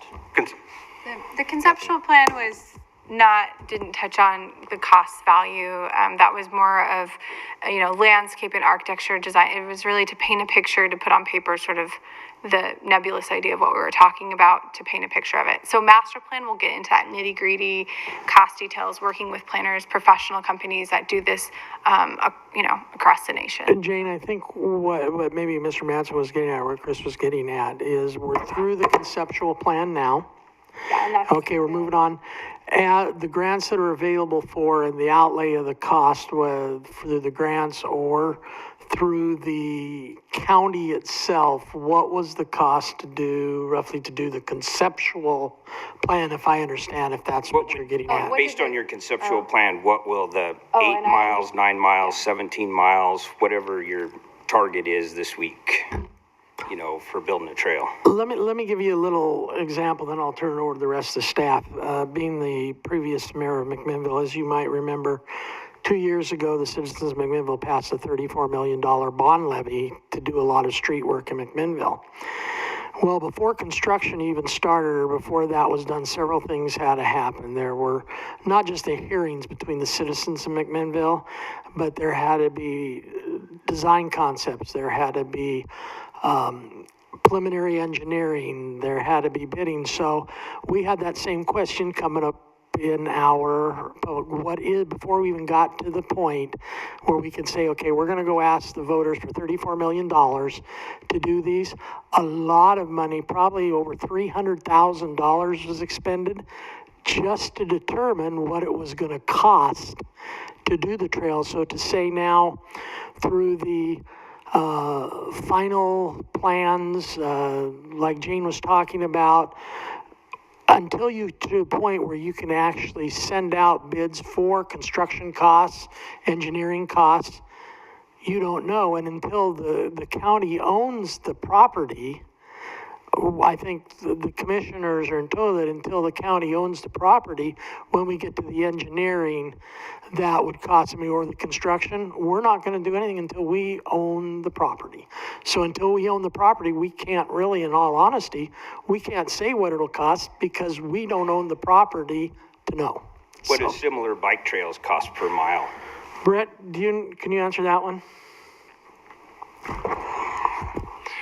Actually, when you look at, there's a Folsom Trail in California, and you're talking about paving costs, from the very beginning, they're just so different that it's really difficult to give you a cost figure. Thanks to Vernonia, has some similarities. I'm not exactly sure what their cost was, but I think what the county needs to do is have a business plan moving forward with this project. But we can't have a business plan, like Jane said, until we own it, until we get to a point where we can actually have a real master plan that will lay out the details. And we don't want to give a false number. We want to have a good hard number on what it would cost us, so that way we can work towards funding it. So it's difficult to give you a number.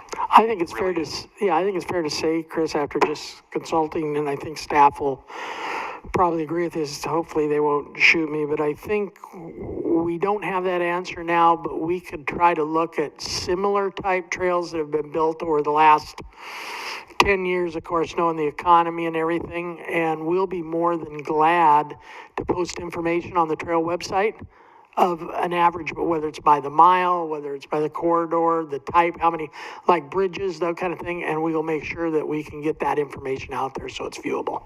Okay, what about an indemnity fund for the? I'm going to turn that over to our legal counsel, probably can talk about indemnity for county property. Yeah, if you're talking about indemnification or some sort of insurance protection for property owners along the trail, I think that's an interesting idea. We can certainly have discussions about, forming some sort of legal defense fund. Maybe we, have conversations with property owners, with friends of the trail, see if there's any appetite for setting something like that up. I'm not really sure how the county would play a role in that, but we can certainly have conversations about that. It's an interesting idea, and certainly something I think we can follow up on and continue to discuss. California's done that on their trail projects with the Farm Bureau to try to help alleviate some of the issues of, trespassing, theft, vandalism.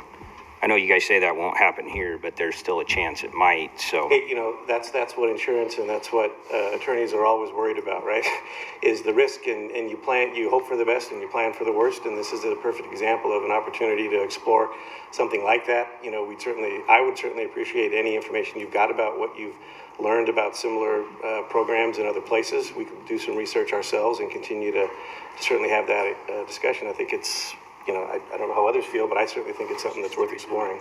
Yeah, I really do, Chris, appreciate those kind of questions, because I'm a firm believer, and I think I've told you and others that I'm a firm believer that if two parties with really differing opinions can come together and be frank and ask those kind of questions, that those kind of questions are answerable. It's just after knowing what those questions are, so we know how to answer those questions and then answer them that provides a factual answer to the citizens. So, all right, thank you. Thank you, Chris.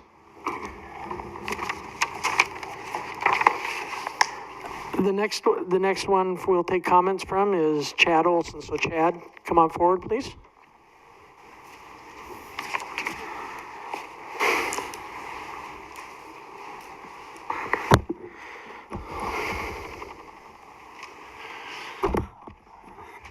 Thank you, Commissioner Olson and Commissioner Sterrett and Primovich. So, my name's Chad Olson, City Manager for the City of Carlton, and I'm here in my official capacity to testify in support of the trail project. And the address is 191 East Main Street, Carlton, Oregon, and also I'm a resident of McMinnville. And the other thing I want to make sure I say just up front is I'm also a member of the friend of Yamhelas Trail, the Westsider group, the 501c3 nonprofit. So trail projects provide a wide variety of benefits in a local, county, regional, and statewide basis. Benefits include, and you've heard them all tonight covered in different aspects: public safety, active recreation, economic development, tourism, and so on. As a public official over the years, and I've been in the business for about 30 years, I have firsthand experience with the benefits of multimodal transportation development strategies. And multimodal has been defined, so I won't go into that. Over the years, I also have firsthand experience in the development and benefits of bicycle and pedestrian projects. So to be brief, my comments are going to focus on the safety benefits that are provided by developing a trail project as a bike and pedestrian alternative to Highway 47. So while I recognize that there's multiple benefits of the trail, I believe that the life safety benefits provided by this specific transportation alternative to Highway 47 is crucial to the health, safety, and welfare of all of our communities. From McMinnville to GASTON, 47 is a extremely hazardous route given its heavy congestion with passenger and commercial truck traffic. While there are many recreational walkers and bikers on the highway, there's also many members of our communities that are what's considered transportation disadvantaged, and they don't have a vehicle to use, and for any other number of reasons, they're required to walk or use a bike to get around between the different communities. Route alternatives to highways promote transportation safety and save lives. I don't mean to be dramatic in that statement, but as it was stated before, that's a simple fact. About 30 seconds, Chad. In August 2014, a Carlton member of the community was killed riding his bike from McMinnville and was struck by a van. So there's obvious safety issues, and separating those modes of traffic is really critical. The other thing I want to hit real quick is that federal and state agencies have grant programs to pay for these type of projects. They typically are very small in the share, and I think it is actually a disservice to our communities to not take advantage of those funding opportunities.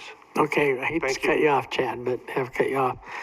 The next one we have coming before us is that would like to provide oral comments is Alice Patridge. Do I have that right, Patridge? So Alice, if you'd like to come forward and again state your name and your address for the record, please. Thank you. My name is Alice Patridge. I live at 687 North Coolidge, and I'm one of those people that has skin in the game.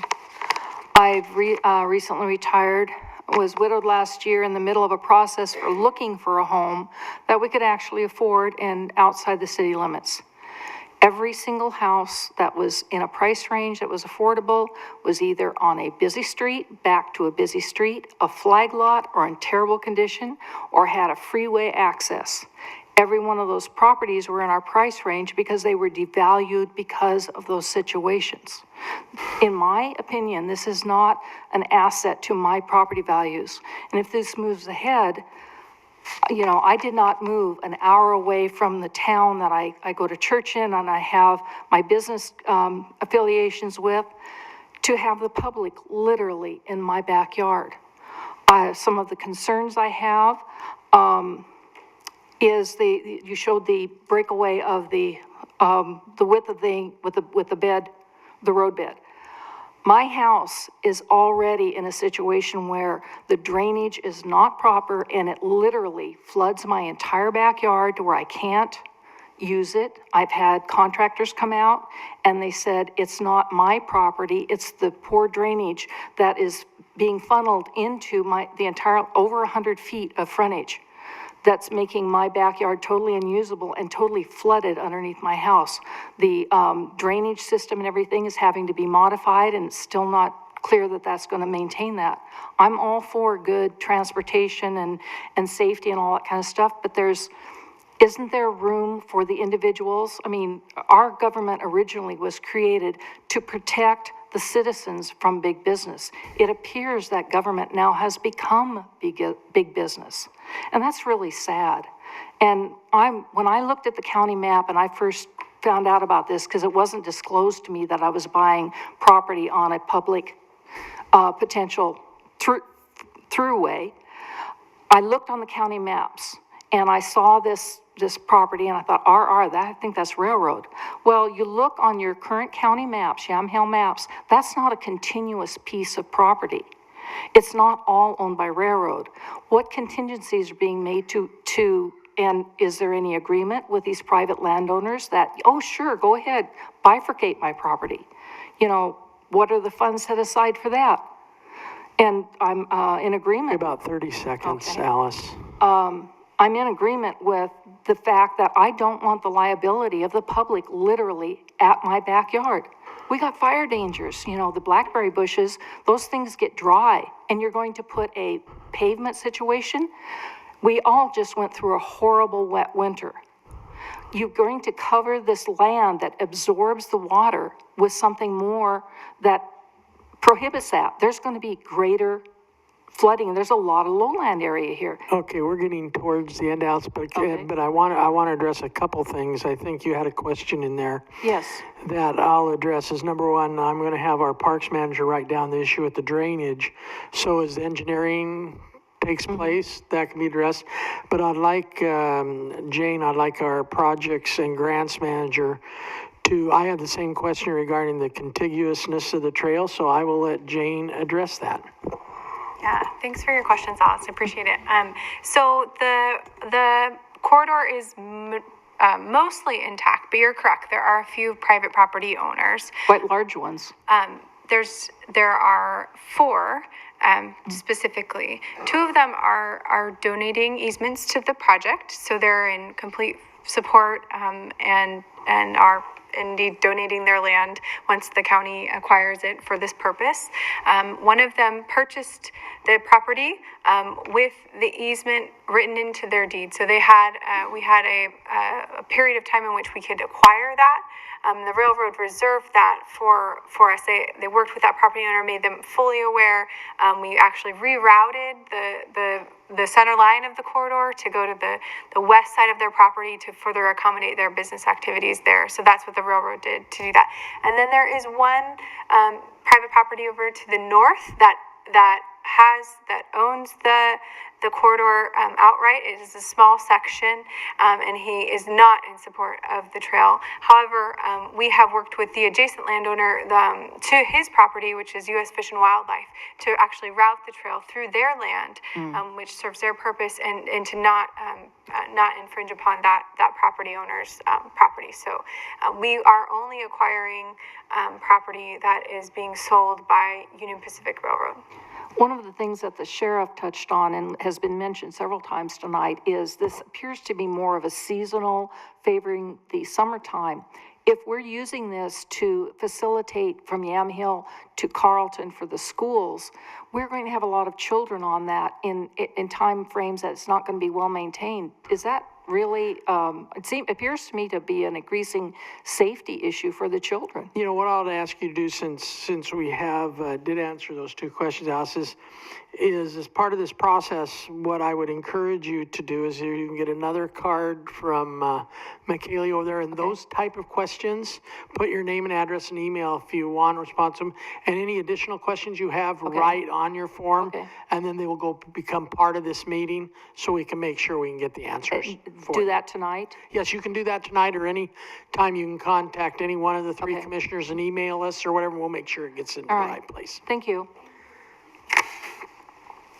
Okay, unfortunately, the city says the lights start getting turned off at 10 o'clock, darn lights and stuff like that. So we're running short. So what I'll do is, number one, we still have quite a few, and I want to make sure we can get everybody in. And if we have to stay an extra 5 minutes, hopefully the lights won't go off till then. We can do that. But a couple things I'll also ask is that we're not going to cut anybody less than their 3 minutes. They're entitled to their 3 minutes. But I just noticed that, like the next one, Cheryl Nangaroni stated that if there wasn't time to provide oral comments, that she would provide written comments, which she has. So if you're able to provide written comments so somebody else can use that 3 minutes, I would appreciate it. But again, we're going to try not to cut anybody off. But when the lights go off, the equipment goes off, there's not a lot we can do about it. So.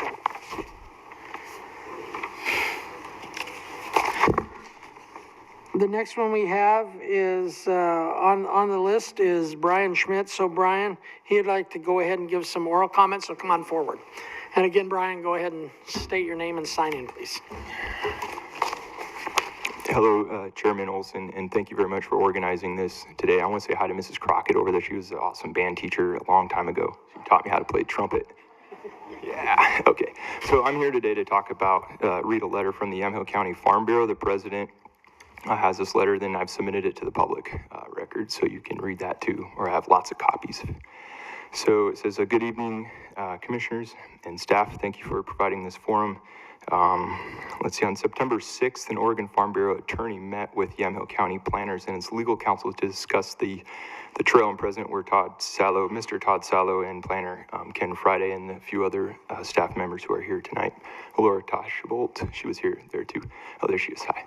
Okay, so on that meeting, that was 9 months ago, Mr. Sadlow and Mr. Friday indicated that there is no farm impact study, and for all they knew, there wasn't going to be one. And we kept asking why? And he said over and over and over again, we don't have any plans for bike path. We don't have any plans for bike path. And he used exact quote. He said, this is only hypothetically bike path. And then I think it was Mr. Friday asks, heck, we might even put on solar panels. We might let people graze. Heck, we don't know. Don't worry about it. It's not a big deal. But we were a little bit perturbed because this contradicted the 6 previous meetings in which many of you, the staff up here, Mr. Primzich, Mr. Springer, and Mr. Mercer over there, we're talking about all these grants they were getting to pay for all this and how wonderful this bike path is going to be. So we're, obviously that didn't jive at all. So we'd like to, I'll read more from his letter here. He says, we would like to point out that Benton County tried a similar endeavor but could not fulfill the farm mitigation requirements, and they had to give their ODOT grants back. So here we are spending millions of dollars of ODOT grant money, and Mercer basically answered the question by saying that it's going to be paid for with grant money. That's the only answer she gave. She didn't answer the question. And I'm a math teacher, and usually we have a lower limit and an upper limit. What is it, 1 to 10 million? I mean, come on, put out a number. So I'm going to read more from his letter because I'm adding my own ad lib to this too. But if a bike path is being considered, the law requires the ORS 215-296 process to be complete, okay? But you're already jumping the gun and going forward. Please indicate if and when this process, farm impact study, will occur. From the Oregon Farm Bureau, Yamhill County Farm Bureau, they say, we look forward to working with the county to complete this process as required. Thank you for the opportunity to testify. Sincerely, Jerry Mann, the Yamhill County Farm Bureau President. So I would like to ask, I was at the MWAC board meeting and where they gave the About 30 seconds, Brian, so. Thank you. They gave the second grant, and Mr. Wright, Ken Wright back there, and Mr. Primzich are both on that board. And we said, hey, we're against this, and there were about 7 people there, and they said, we never heard anybody contest this. We thought we were all for it.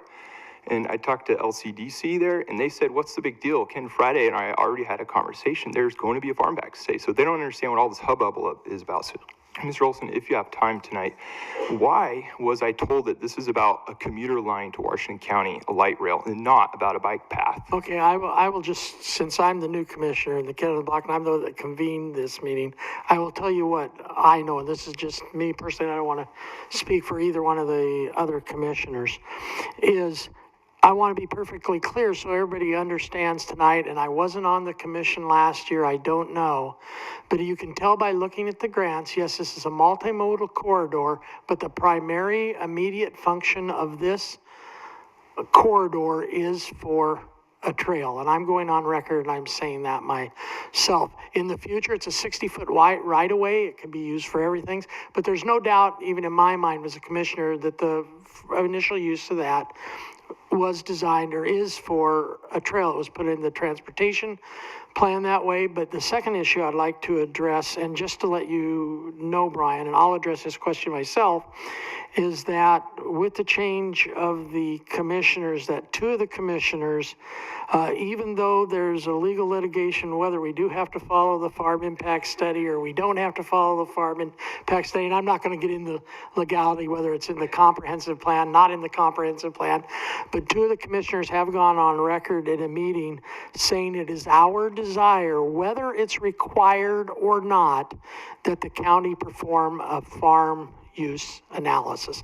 And I think Commissioner Sterrett will agree with that we have said that we do want, once the property's acquired, before we move to it, we do want to do a farm impact analysis.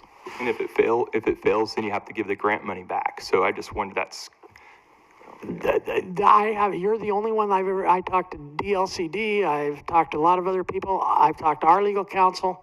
That's not the intention, but I don't want to get into the legalities because Benton County was definitely a different situation. And if you read about Benton County, they were building theirs along the highway right-of-way. It was strict beyond the highway right-of-way, and they were going to take property that was already in the right-of-way. So, and I just talked to two Benton County commissioners last week about that to prepare for this meeting. So it is a little bit different, but I want to ensure you, Brian, and any of the other opponents here, that two commissioners have gone on record saying the desire is to do a farm impact analysis. So. Okay, the next one we have in front of us is...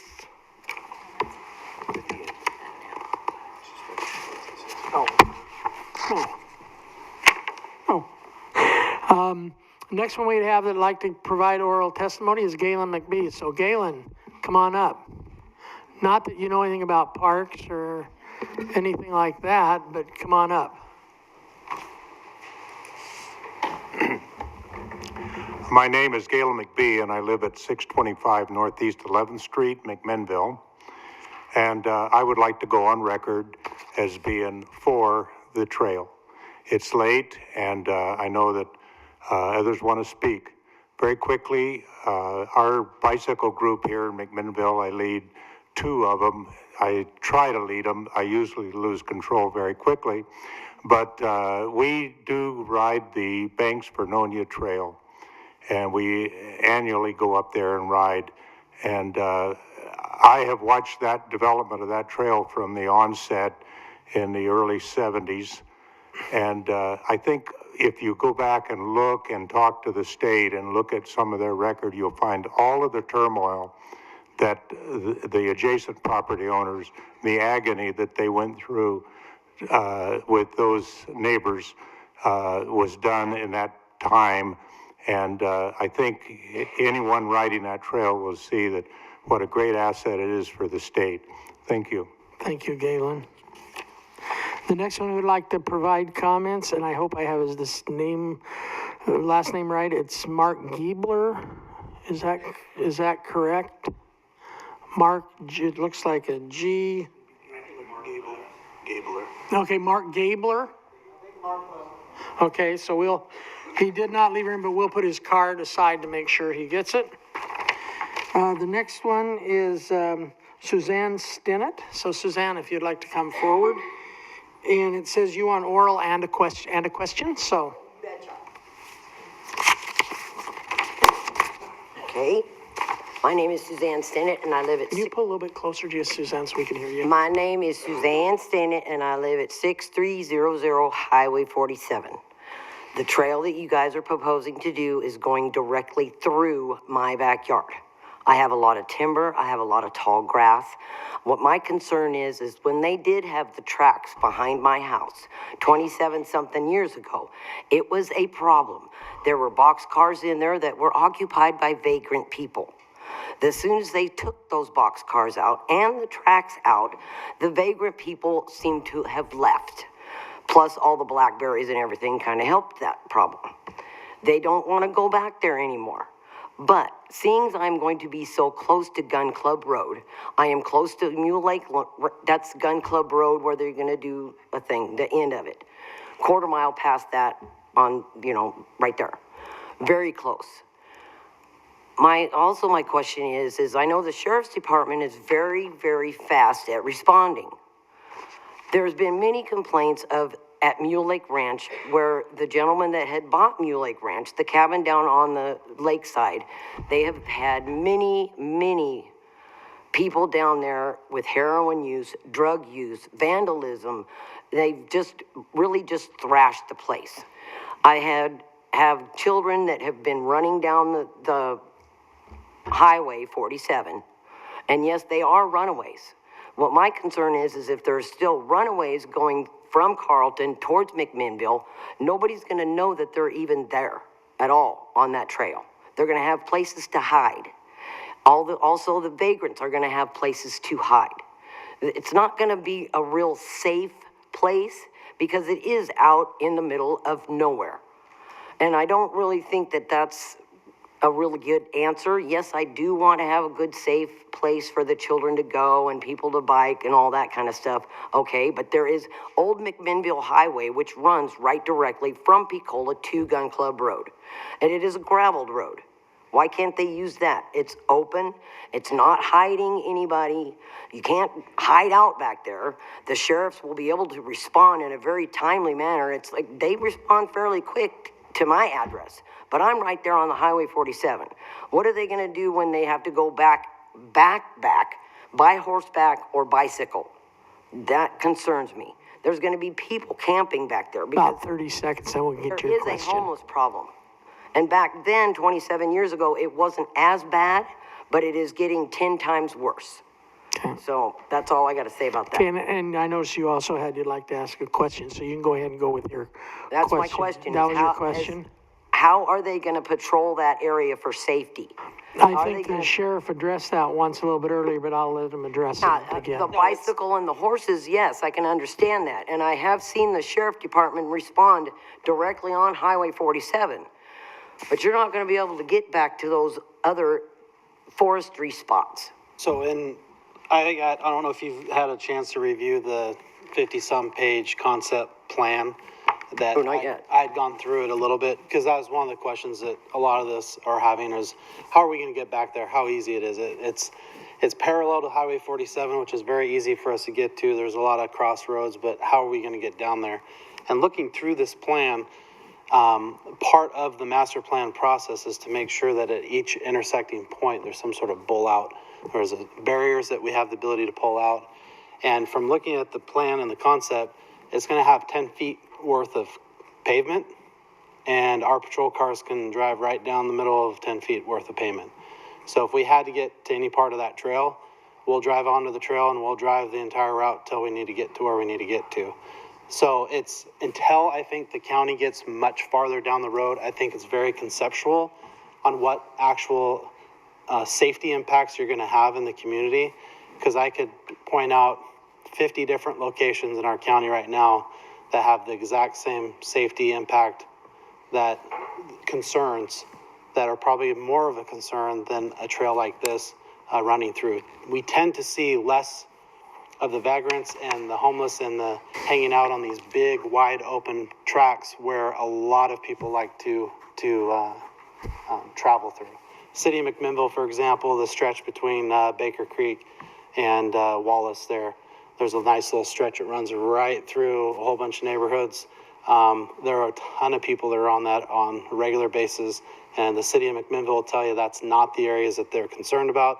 The areas in which they're concerned about are those that are made by the people who are wanting to travel through different parts of the woods, because they want to be hidden. They don't want to be seen. They want to be away from people. And from looking at this plan, from the that means my backyard. Well, that means my backyard, which is forested. Correct. Yeah, they're going to camp in my backyard, which is going to cause a fire problem. Are these roads going to be big enough for a fire truck that start in my backyard? That's what I'd like to know. Yeah, I think since we're going short, Suzanne, what I'd encourage you to do is, and maybe I can encourage the sheriff too, we have your card here, that Sheriff Tim, if you can maybe contact her and talk a little bit more about the security, we'll have the sheriff contact you personally and talk about the security. That'd be great. Okay, thank you very much. The next one, I want ahead of myself. I don't want to forget this gentleman and this friend, can we get a friend of mine, from South, Tom Hammer. Tom, come on forward.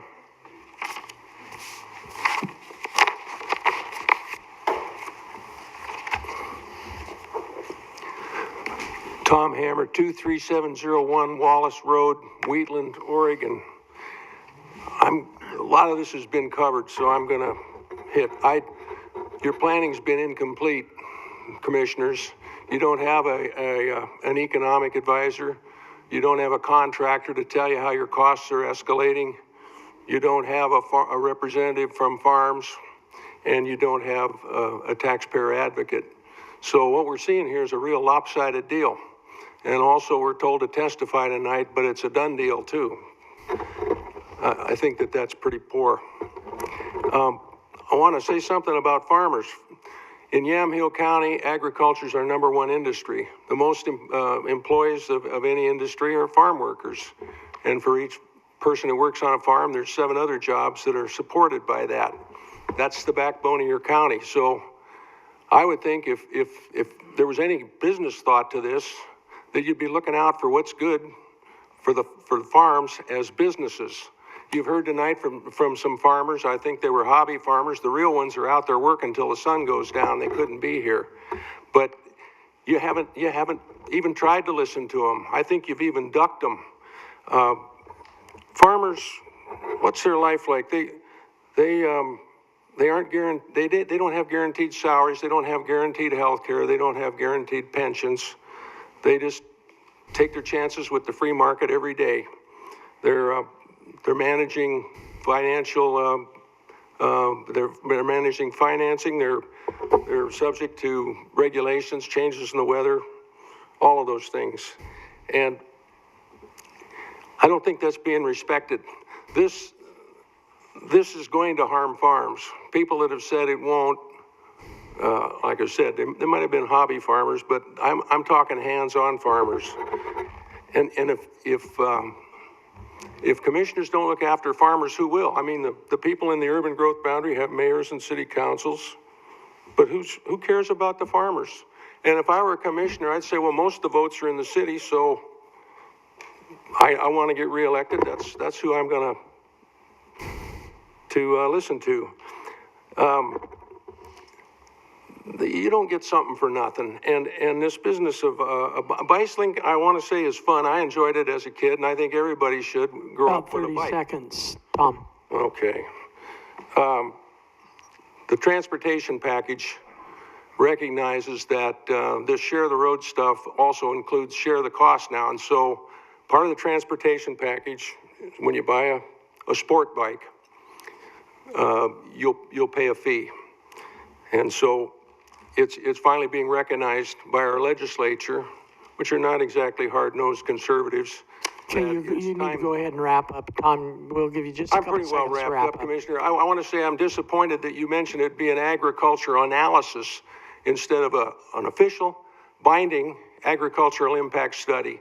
Anything less than that is, again, lip service to the farmers. I was just referring to farm impact study, and I probably should have used a study, but it's how the Oregon Revised Statutes calls it a farm use. So whatever it calls it, that's what I meant. Okay.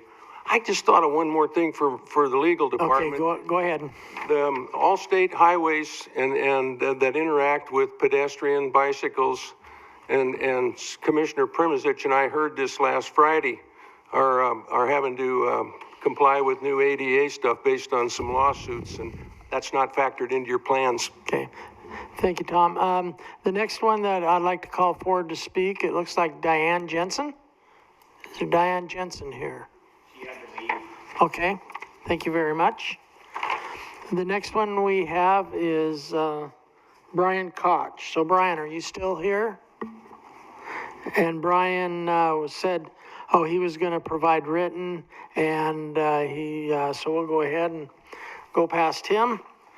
The next one we have is Karen Brock, who wanted to give testimony. Karen, come on forward.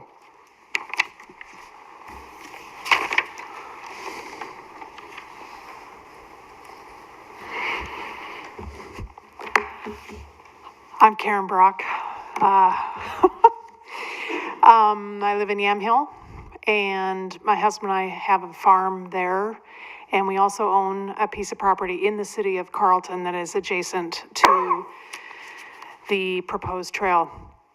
I will not read my dissertation because there have been so many awesome points made. I'd like to say that I identify with some of the things that Tom said right before me.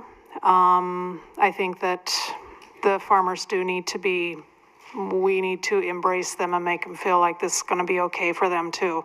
The meeting that I was at last week, where the presentation from the the person who donated their time to put the plan together. To me, the whole plan was very sensitive to the needs all along the trail. So Alice was here, she has a problem with the draining. I think we need to embrace the people that are not happy also. My husband and I are very happy, and I would like to just say one thing about our experience on trails, which are vast, and that is I'm very much looking forward to the possibility that the abandoned strip behind our property is going to be integrated in a better way into the community. It's dead space in the city, doesn't look that nice, and so I would be very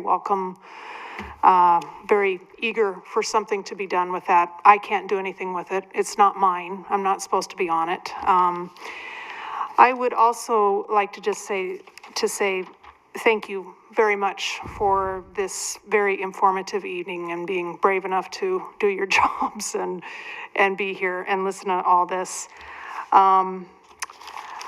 I would like to say to Commissioner Sterrett, I'm hoping you might hear some things here tonight about safety and health that you haven't considered before. We have an opportunity in this community to do something really, really special and to take a stand for the overall well-being of our county. I do not think that the goals of the farming community about 30 and seconds. And the pro-trail people have to be at odds. Mr. Primovich, thank you for your support. Commissioner Olson, I'm feeling very heartened about you in regards to this trail. As a voter, I recall that you were pro-trail at the time when you were running for office, so congratulations on your win. And I'm hoping to see great integrity from you as far as leading this. So, thank you. Okay, the next one that I'd like to speak, and excuse me, I'm having trouble reading the last name, but I think I can do the first name, Sabra? Sabra, and how do you pronounce your last name, Sabra? Matos. So go ahead and sign in and state your name and address for the record, please. Sure. My name is Sabra Mato. I live at 520 East Madison in Carlton, and everyone said everything I want to say, so I'm done. Okay. I'm for the trail. Okay, Strongly support it and everything that's been said. Okay, thank you, Sabra. Okay, the next one who would like to provide some comments, some oral comments, is Eric Witherspoon. So, Doctor, are you still here? Yeah, come on right on up.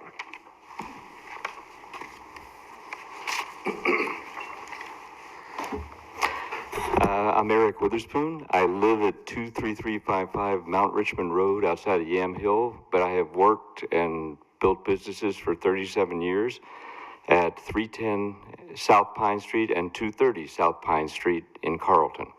So I have a dog in this fight, literally, because it's the Carlton Vet Hospital that goes right up next to the trail, and I think it's a magnificent thing. Now, I want to try something different. I just want to ask, if you'll indulge me, could I see the hands raised of anybody here who has property or who lives right next to the trail? How many of you have lived there for 20 or worked 25 or 30 years? 16. Okay. The reason I ask that is we're talking about an abandoned railroad.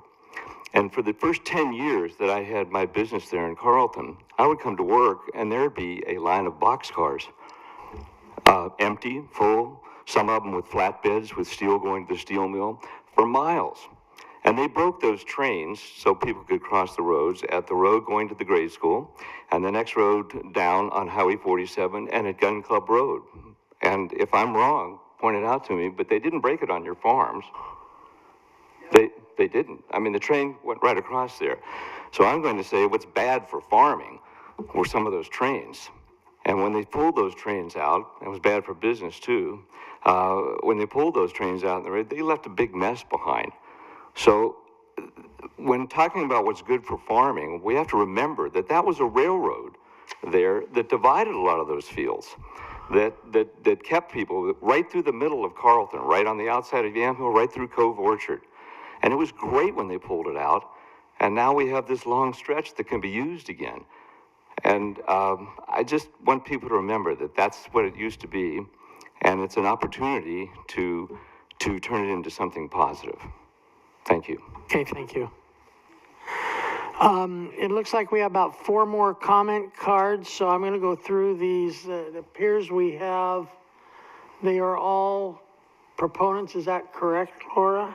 Does not. And one does not, okay. No, they're all proponents. They're all proponents, and let me read the names and see if anybody still needs to comment, because I do not show any from the opponents. I have a, and let me. One from me, What's your name? James Crawford. Well, we'll make sure we get to you if we find it. It's here. No. She's looking it up right now. I'm just going by the list I have in front of me, so hold on, James.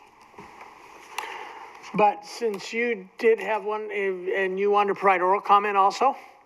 Okay, why don't you come forward and state your name and everything for the record, so we make sure we can get you on record. Yeah, it's here. Hello, my name is James Crawford, 24955 Northwest Oak Hill Road, Yamhill, Oregon. I'd like to start out by saying that my written comments, which are far too verbose to be read within the time allotted, are certainly validated by what happened here tonight, where somebody took the liberty of separating the pro comments from the opposed comments and letting the people who were for the trail go first. They've had the best opportunity to be heard as a result. I would like to ask some questions about the legalities of the trail. It is my understanding that you bought a railroad right-of-way, or are buying a railroad right-of-way. In almost all cases, unless they were an original land grant railroad, railroad right-of-ways are not real property. They are an easement across somebody else's property. And depending on the specific legal language in the easement agreement, those easements are specifically for operation and construction of a railroad, no other purpose. And as a result, you can't just arbitrarily buy a railroad easement and say, what the heck, I'm gonna make a trail out of it, make a freeway out of it, put in a bar and grill or whatever you want. And I would suggest that you go talk to the city of Banks that did a UGB expansion about 5-10 years ago. And they took in land that was literally on the wrong side of the railroad tracks. And it was an obvious transportation nightmare. And they predicated this silly decision on one of their commissioners on the planning commission who had no business being on the planning commission because he had a conflict of interest. He was a farmer that owned some land on the wrong side of the tracks, and he had an easement to bring his farm equipment through the lumber yard and across 2 railroads. And he went to the city and said, hey, you can use my easement to put a road across the railroad tracks. Therefore, you can bring my land into the urban growth boundary and I can get rich. Okay, and that one, so we can keep, I know you have other comments, but that one. But once the railroads and the lumber company became aware of what was going on, they went to the city and said, hey, that easement is for a specific use, for a farmer to bring his equipment back and forth to farm his field. You cannot turn that easement into a road. Okay, that's you have a similar situation with this railroad right-of-way. No, we don't, and I'm going to allow our legal counsel to explain that because I want to make sure everybody understands what we're purchasing and how it's set up. So I want to get yours in, but I want to make sure legal counsel has a chance to go over land grant railroads and. So, yeah, you're correct. There are some railroad right-of-ways that were acquired via easement. We're looking into the title history of this entire corridor. Everything we've seen up to this point reflects the fact that the railroad did acquire these parcels through a deed and not via an easement. And we expect all those questions to be answered before we complete the acquisition. Okay. So if they do own it, it has been deeded, that it is not a land grant railroad. Okay, any other, you had another question you said, Mr.? Actually, that enlightens me considerably, and it is unfortunate because this trail is just going to massively impact the affected landowners. And what we've seen here for tonight, they haven't gotten a voice so far, and they're not going to get a voice in the future. And that is sad. Okay, do you have any other comments? We'll give you about 30 seconds to finish up any comments you might have. No, I'll pass. Okay, thank you. Now, are there any other opponents? Because I did take the apology for getting the cards wrong. Are there anybody, other opponents that would like to speak? Well, the lights could probably go off anytime, but I want to make sure, because we did take a lot of opponents at the beginning, that are there any other opponents who would like to speak or make a short statement? Okay, hearing none, I'll ask the opponents or proponents. We have 4 proponents, and I'm just going to read their name. Haley Cox and Aaron Ramsey, Justin Leahy, Robert Medeiros, and Linda Pierce. So do any of you really want to needs to comment, or could you turn in, I don't want lights out, or could you turn in written comments? Your name will go on file as being a proponent, but I want to make sure if you really need to speak, you can. I really want to speak. Okay, and what's your name? Okay.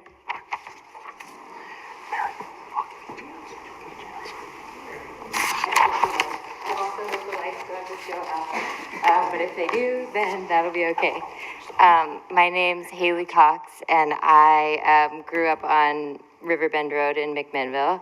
And I would, as a middle schooler, ride my bike down Hook and Eye Lane into Amity, where I went to school and all my friends lived and everything. And so 15 years later, I am working on a graduate program to do a conceptual plan for a bike network across the entirety of Yamhill County. And so obviously this trail comes into that system that I'm imagining for the county. And I just would like to read a couple things that in my research, looking at all of the existing plans through Yamhill County, the transportation plan,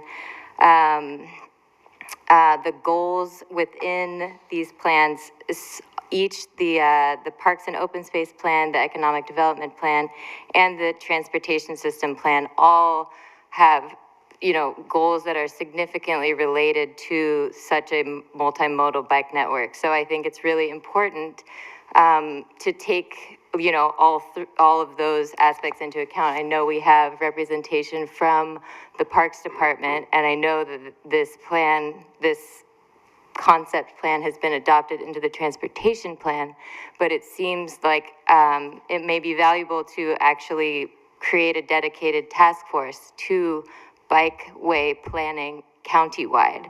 I know also that Chehalem Valley Heritage Trails Plan is a really ambitious trail plan that should be integrated into the planning process for this Yamhelas Westsider Trail to ensure success, accessibility, connectivity, linkages to other communities, and bike programs across the county.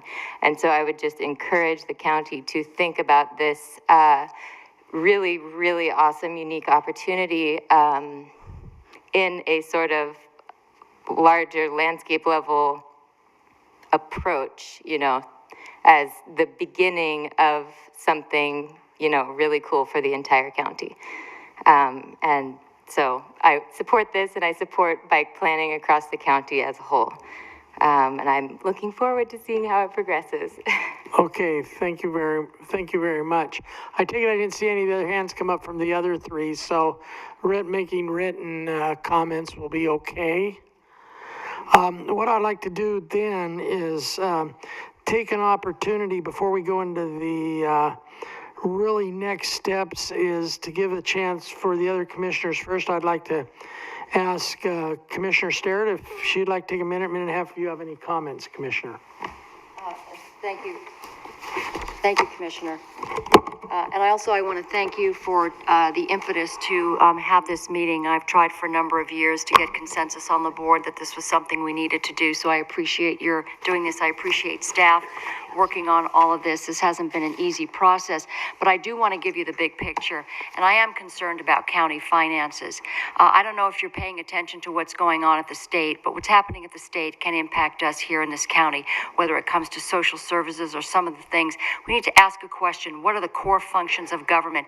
Is it government's function to provide recreation for our citizens, or is it government's function to provide core services that we need to make sure we take care of? Now, we've got a $1.4 billion hole in the state 17-19 general fund budget. We have an additional almost $1 million that the county's going to have to throw at PERS. That's in addition to what we're already paying.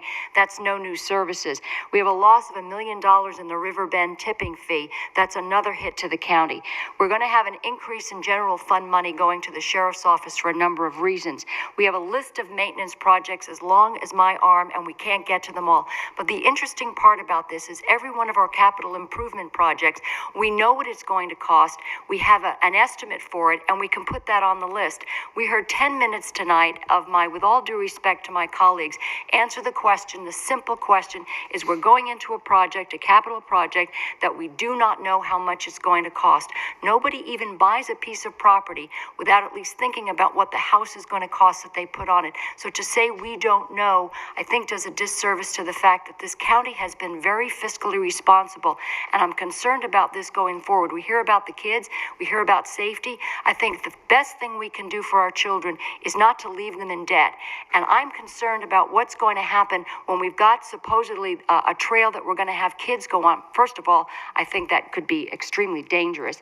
But the other thing I want to say is, I think one of the things we're going to do is leave our kids with, saddle them with a debt that they cannot possibly dig themselves out of. And just look at some of the finances. We've got 17 parks in this county. We've got vandalism in all of them. Unfortunately, we can't possibly maintain all of them to the degree that we would like to. We have to use inmate labor, and we oftentimes don't even have enough inmate labor. And to say that we're going to use fundraising to maintain this, a bake sale isn't going to cut it. So I ask you to think about what this is going to do, not only to the county budget, but also to the folks who live along the trail. Thank you. Thank you, Commissioner Sterrett. If I can get you to hold your applause, for the fairness of everybody else, if I can get you to hold your applause, please, I'd like to turn over to Commissioner Chair Primisich for any brief closing comments. Thank you, Commissioner Olson, and I, again, thank you for being our moderator tonight.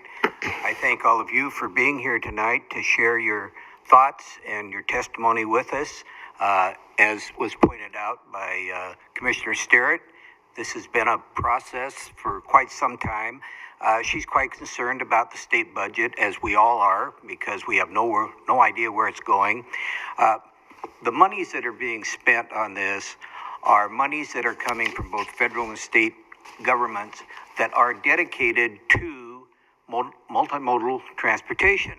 So they're not going to go to anything but that. They're in those budgets for that purpose. Now, we can sit back here and say we don't want your money and let it go to another county, and that's fine if that's what you want to do. Personally, I would like to see those dollars come to Yamhill County and benefit the community in a number of ways, and many of them have been articulated here tonight. I've been a strong proponent of this since I became involved in county government, because I think it does a number of things. But one of the things that I'm most concerned about is having a healthy county. And healthy county, I know Commissioner Sterrett's very concerned about health and human services, which we all need to be. What we need to do is make all of our citizens far more healthy, and we probably would not have to spend so much on health and human services. So we do need to work together. We need to not say, don't do this because I want this. We need to come together and look at what can we do to benefit the entire community. When I ran for this office, I told people who I am. I'm a Christian conservative, and I've voted that way in everything that's come along. I do what I think is best for Yamhill County. It's not to get votes, as was indicated. It's because I believe what I'm doing is the right thing to do. So I do, again, appreciate everything that's been said here tonight, and I appreciate the staff and the energy and effort that went into making this evening possible. And again, to Mr. Olson, thank you. Okay, thank you. I'll just have a few closing comments of my own. After I decided not to run for mayor again and I decided to run for county commissioner, I found out one thing that really interested me after I won election, and Commissioner Primasic told me this, which really came as a surprise to me. There's something different about a county commissioner that no other elected office can do in the state of Oregon. We function as a board of commissioners. The three of us make decisions together. But the one thing a county commissioner can do that other elected officials can't do is determine that if they want to convene a meeting on their own. So when I look at this issue, and I believe me, before I took office, I've talked to everybody. I talked to a lot of the proponents. I've talked to some of the opponents.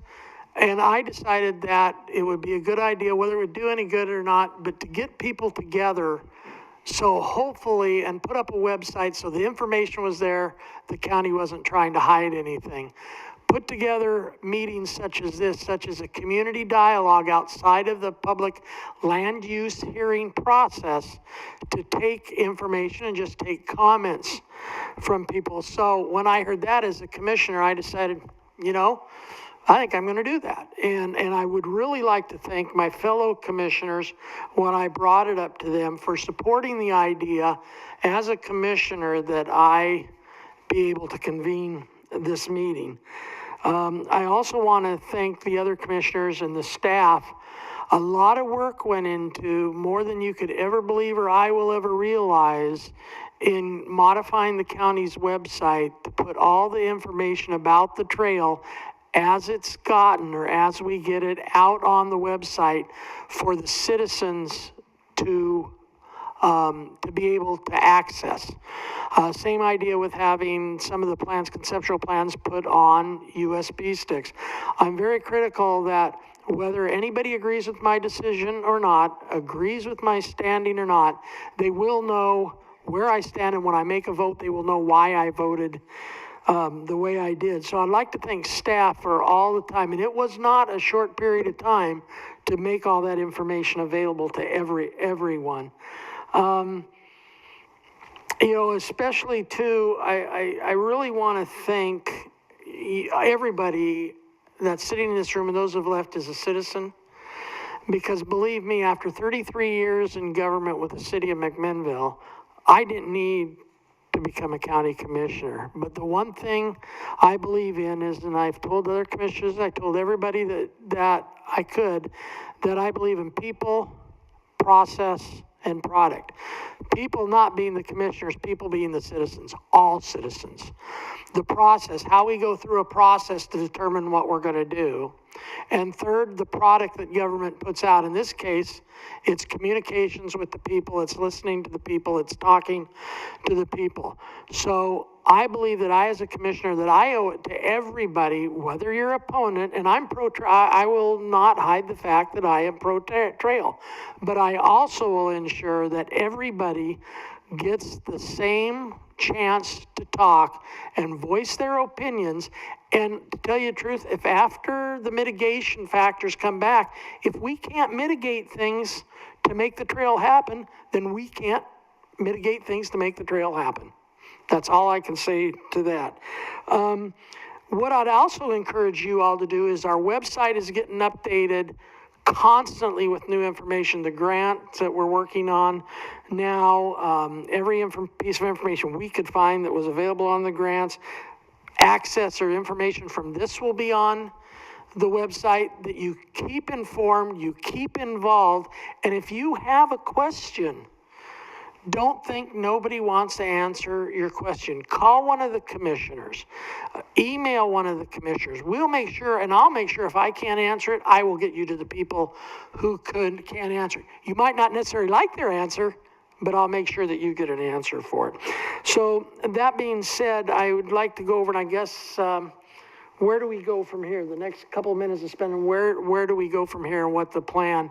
I do know one of the first things we have to do is we have to complete acquisition of the railroad, and whether it becomes a trail or doesn't become anything, I believe for future purposes, whether it becomes a trail or not, that the purchase of the railroad is the right thing to do for the county. If it's 20 years down the road and doesn't get used, having that availability, we will never have a chance to have something as a multimodal corridor that we could use for 25 years. It may not be a trail, it might be a light rail, who knows? But if we don't own that corridor, it certainly won't happen. So I think we talk about the next steps. So let me turn it over maybe to Brett, or how are we going to identify, I mean, where do we stand on the next steps as far as you're concerned? Well, I think we touched on it. We're currently applying for a master plan. We have Carrie that's come on to replace Jane, and she's submitting that application here this week, tomorrow. So I think, a lot of these questions are going to be answered once we get into the master plan. And I really look forward to continue to work with people moving forward and gaining more stakeholders in the process. Okay, thank you. Jane, you have anything to add to that? Okay, let's, Chris, yeah, I was gonna say, I was just gonna turn it over to you. So, yeah, it's been talked about a little bit already. We're in negotiations with the railroad right now to complete the acquisition. That's the first step to a lot of this process, and we're hoping to have that completed by fall. So hopefully have more information for you after that happens. Okay, anybody else? Okay, here's what I will go ahead and ask you once again to ensure that you keep up on the web. We're gonna do mailers, we're gonna do flyers. Even before we get to the official land use process, we may have another one of these meetings. I haven't determined that, but I think this was the first meeting in a long time that happened where, number one, I had a chance as a commissioner to meet a lot of people I didn't know before and a lot of citizens. But I believe, did I come into this expecting to change a lot of people's minds one way or another? No, but that wasn't my intent to do that. My intent was to get people together to talk and express their views. So that being said, is we will keep everybody informed, whether it be through the newspaper, whether it be through the website, through the radio station, of when we have events. You will ensure that you know about events. But if you ever have any questions, call one of the commissioners, call one of the staff member, and we will ensure, and I will ensure, since I convene this meeting, that we will get you the answers. And if you don't get an answer, let either myself or one of the other commissioners know. So again, we're about 20 minutes late. Lights haven't gone off. Probably the city, I used to be the mayor. Maybe they left them on for me. I don't know. But anyway, I'd like to thank everybody for attending tonight.